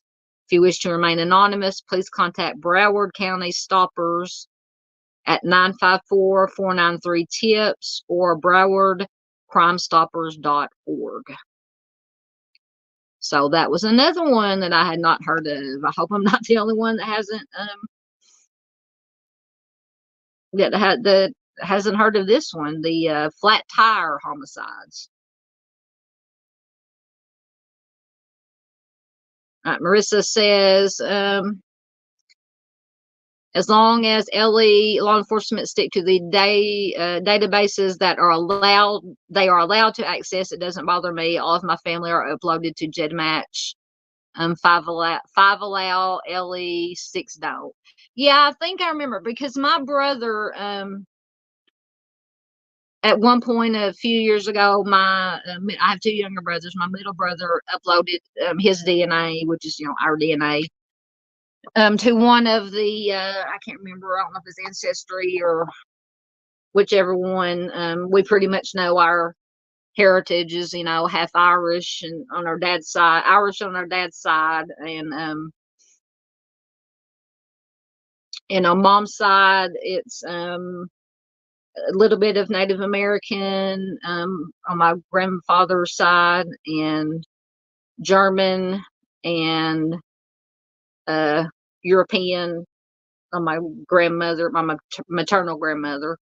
But we're mostly Irish. It came back like 46 point something percent Irish, and then the rest was the mix of the Native American and German and European and all that stuff. So, but yeah, the point I was going to make is I read an article that was talking about genetic genealogy, and I think on like Marissa said, on some of them, I think they ask if whoever is submitting the DNA for, the test or whatever, they ask if they will allow it to be used by law enforcement or to be used in certain ways, and they can say yes or no. I don't know. Like I said, Marissa says five allow it to be used and 6 don't. So I guess it just depends on what company you go with, the GEDmatch, Ancestry, GEDmatch, all the 23andMe, all the ones that are out there now. Oh, good. I'm not the only one. So Marissa says, I've never heard of this one, the flat tire crimes. And so does Mexie. Mexie says, this one is new to me. Good. I'm glad I'm not the only one. I got some more research to do. So I got this one, and then the one before, what was the one before? The scorecard offender. So I got the scorecard offender to research, and then the flat tire homicides to research. So I don't know if mom is still Mind of Monsters is still here, that because this one was from Florida. The the flat tire homicides were, or maybe from California to Florida. I know Mind of Monsters is in Florida, so she might have heard about that. But I definitely got some more research to do. All right. Oh, I think this is our last one. Yeah, it is. Okay. So this is Dora Doe. And when I was putting this stuff together, aside from the recent updates on the recent cases we've been following, all these other ones were stuff that I'd saved in my browser for Lord knows how long, and I was just going through and clearing it out and putting it together. I mean, I thought they were interesting because when I'm researching, if I find something I think I might want to use later or go back and read and research, I'll bookmark it on my computer, and my bookmark list is. So I said, I'll just throw a few together, some good stuff, solved stuff. I love cold cases, solved cold cases. So anyway, that's how all this stuff came to be. Oh, Mind of Monsters in here.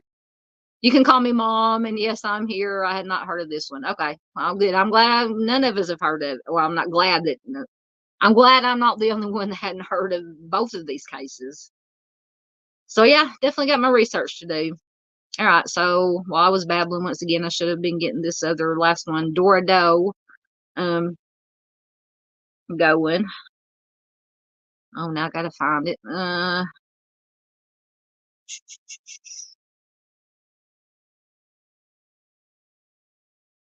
Where is it? Oh, there it is. Okay. Couldn't remember what the article was called. So this is from the TahlequahDailyPress.com, and it is from November of 2022. So this is a Dora Doe. Oh, let me go back and take the comment down so we can all see, so I can read. She's an unidentified adult female found October 23rd, 1994 in Sequoia County. She was believed to be multiple ethnicities between 35 to 50 years old, estimated to have passed between 1993 and 1993 to 1994. Approximately 5'3" tall, 5'3" tall, unknown weight. Hair was graying, dark color. eye color undetermined. Her remains were found approximately 30 feet from a highway. And this kind of has a Arkansas and maybe Missouri tie. I think she was found kind of on the Arkansas, or not Missouri. Arkansas, Missouri, or Arkansas, Oklahoma line. It's in the article.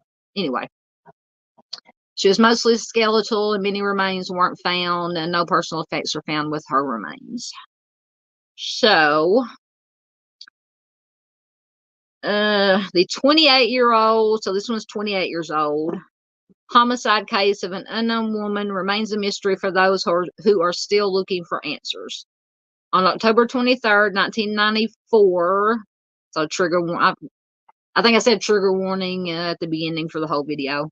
The decomposing body of an unidentified woman was found alongside Dora Road in Sequoia County, so hence they named her Dora Doe. A couple from Arkansas were picking pecans when they came across the body of Dora Doe, who was wrapped in a plastic landscaping mesh. The material was secured with rope, and authorities believed it had been there for about a month due to the level of decomp.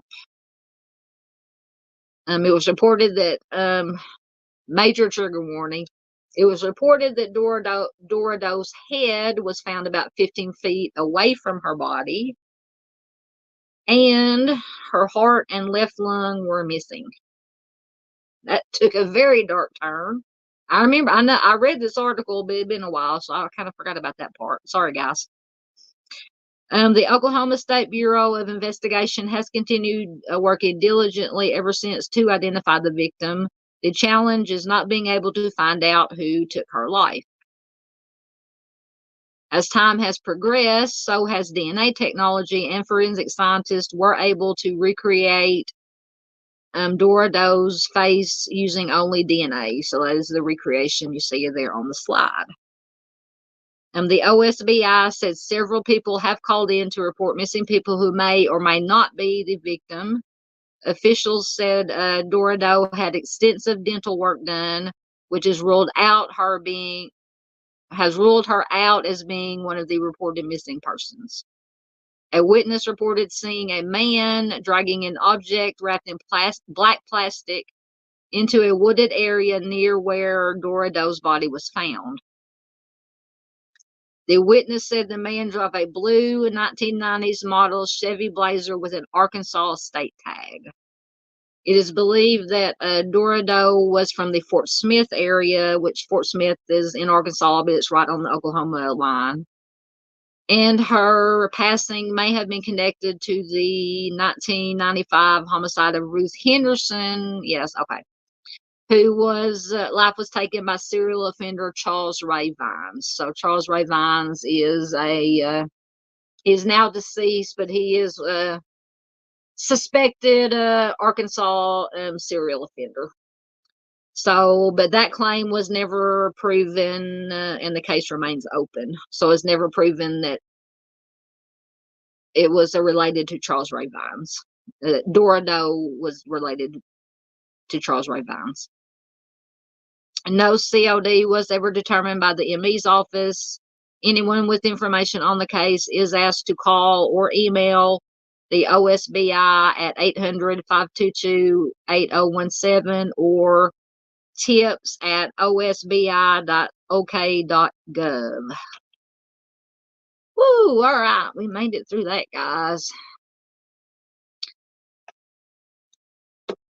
Yep, that was our last one. All right, let me get caught up with comments here.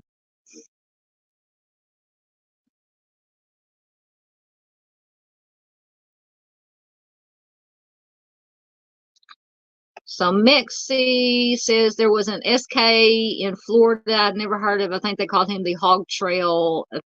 I think I've heard, I don't know about it, but that Hog Trail offender, that sounds familiar. I'll have to look into that. Yeah.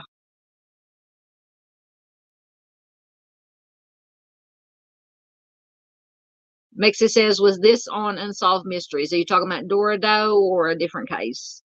Dora Doe might have been. I don't know. I just found this article just researching. browsing when I'm looking for content or, something interesting, different to bring you guys and for myself that I find interesting. It could have been featured on Unsolved Mysteries. Like I said, this article that I read from came from TahlequahDailyPress.com.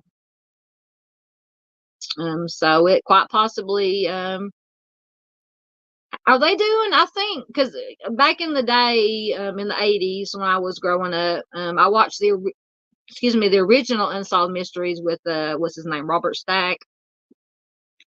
But aren't they doing maybe on Hulu or somewhere a new version? I don't know if Robert Stack is on there, if Robert Stack is even still alive, but aren't they doing new episodes of Unsolved Mysteries? Because I think another creator that I watch Unsolved No More, Ken Main's channel. I watch him sometimes, and he's a retired, he was law enforcement now, and he was a cold case detective, and now he's retired, but he still works on cold cases. But he's always talking about watching the new episodes of Unsolved Mysteries.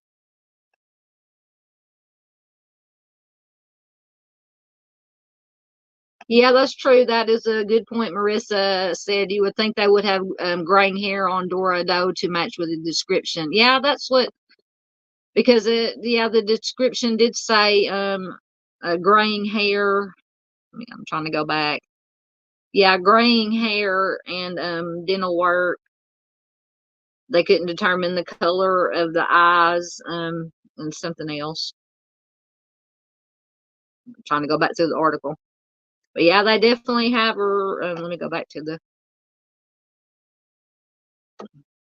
they definitely have her with black hair, dark hair. And I can't tell the color of my screens are so small, I can't tell the color of the eyes, but they said they couldn't determine. Oh, I think it was on the slide actually.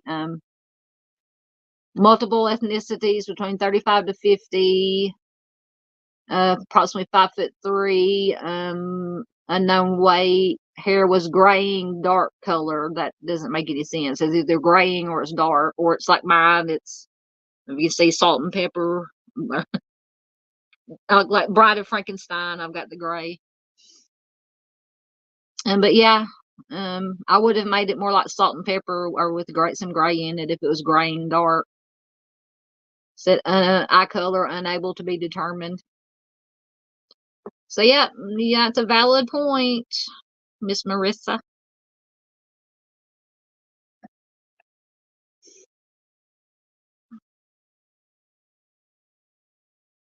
Oh my goodness.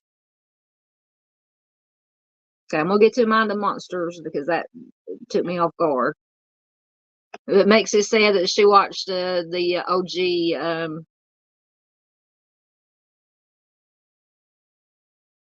Oh, I'm so behind. Hold on. Okay, so yeah, you were talking about Dora.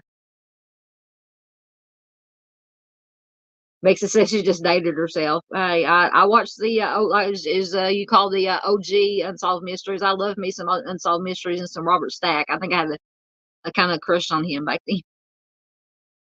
But it was in, didn't they? And I'm behind the comments, but aren't they doing a new version of Unsolved Mysteries? Like I said, I don't even know if Robert Stack is still alive or if he's, or are they doing and y'all probably answered.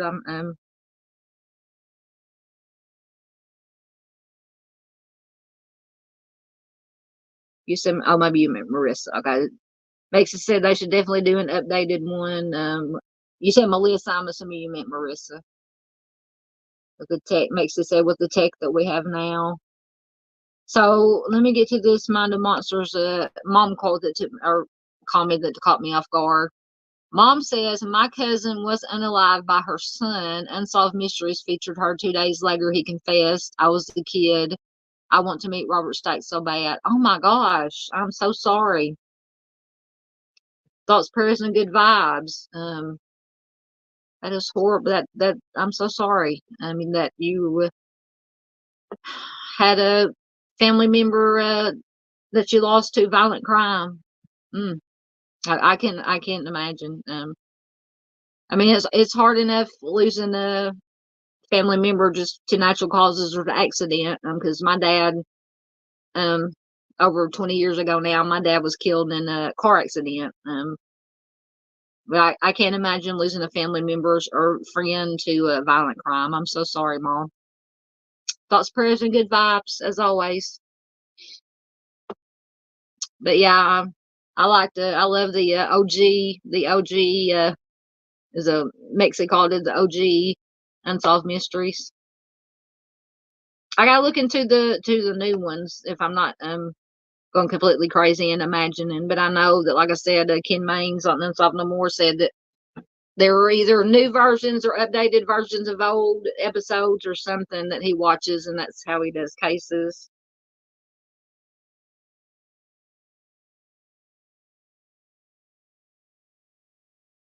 You're welcome, dear. Mom says, thank you. It was a long time ago in Mayfield, Kentucky. Still, it doesn't matter how long ago it was. It's always with you.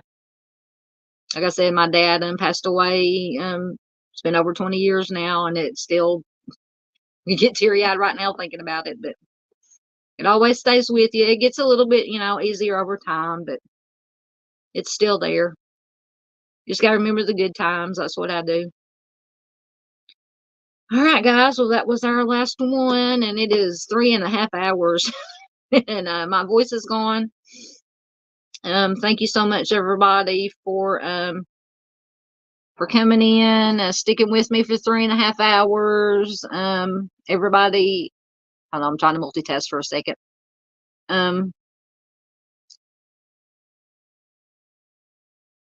Everybody who was here participated. I had to go back through comments and see. I don't know, I'm going to forget somebody. Of course,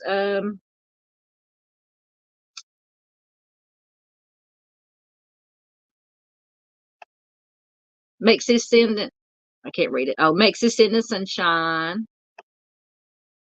Thank you, Marissa. Marissa says you've done a wonderful job. Thank you. I couldn't do it without you guys. If you guys weren't willing to sit here for 3.5 hours and listen to me babble on about stuff, I couldn't do it without you guys. Very much appreciated. I love all you guys. Everybody that was here. I know I'm going to forget somebody.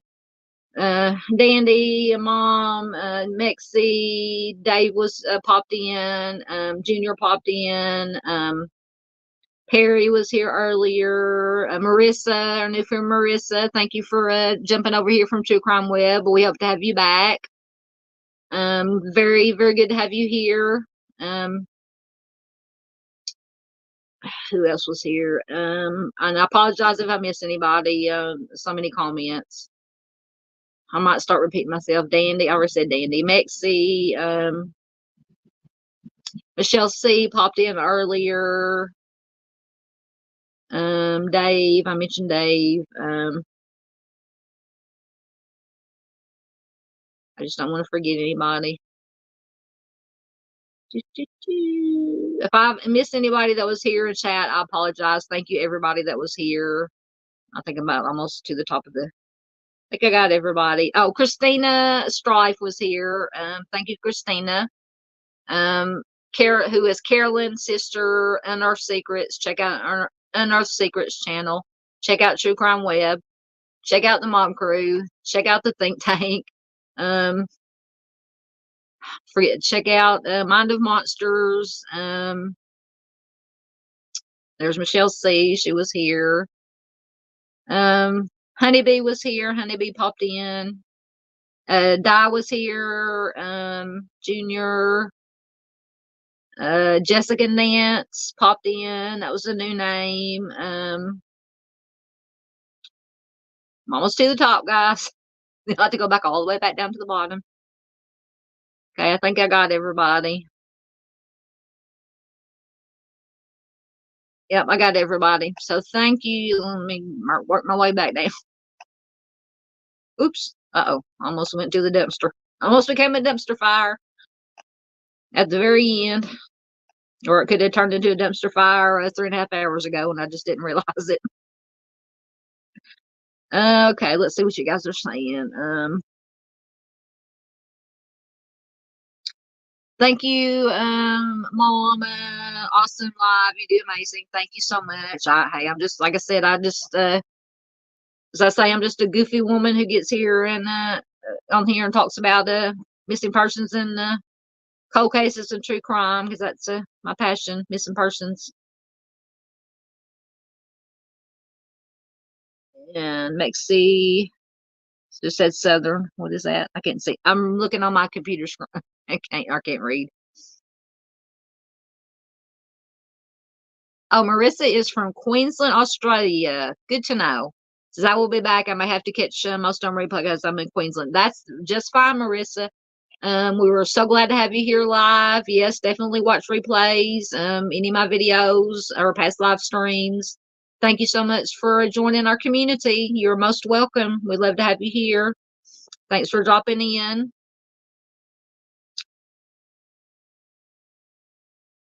I guess Mexi was asking Marissa if it was morning in Australia. It's almost morning here in Arkansas. It's technically it's morning. It's 15 minutes till 1 in the morning.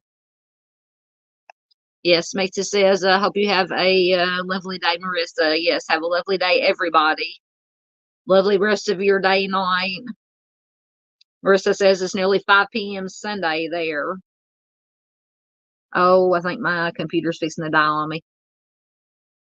And I don't have my, okay, guys, I got to go. My computer is about, well, no, I can do it on here. My computer battery is about to die, but I still have my phone. I forgot I had my phone. I was about to panic there for a minute. Sorry, I'm leaning close, but I'm reading off my phone now. Ooh, Mexi says, when I open my eyes in 7 hours, I want to smell roasted lamb. That sounds delish.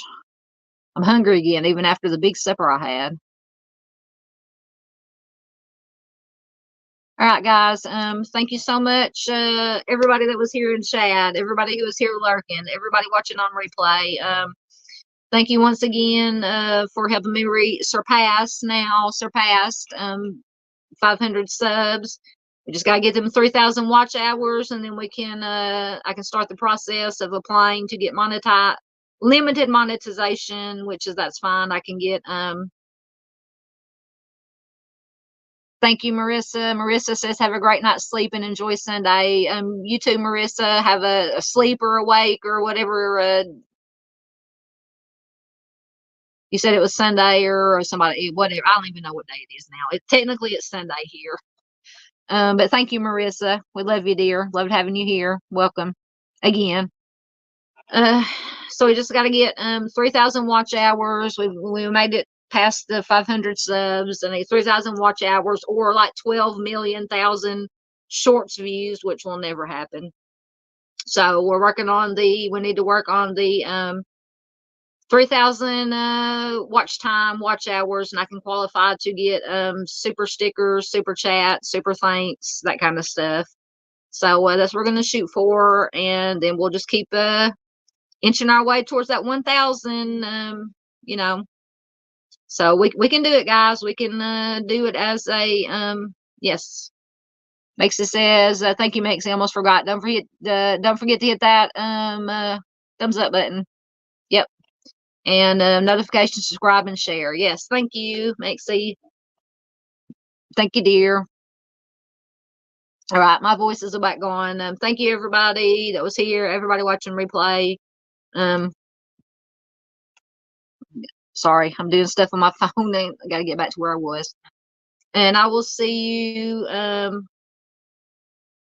Monday. I might do either a live stream or one of the premiere videos that I've been doing. Y'all seem to like those for my Missing Person Monday on Monday. I'll decide between now and then. I've got the slideshow put together. I've just got to decide if I'm going to record it or do a live stream. Thank you, Mondo Monsters. Good night. Hope you have a good night. Hope y'all have a good night. So I will see you in some way, shape, or fashion Monday. Thanks, guys. I love y'all. Bye.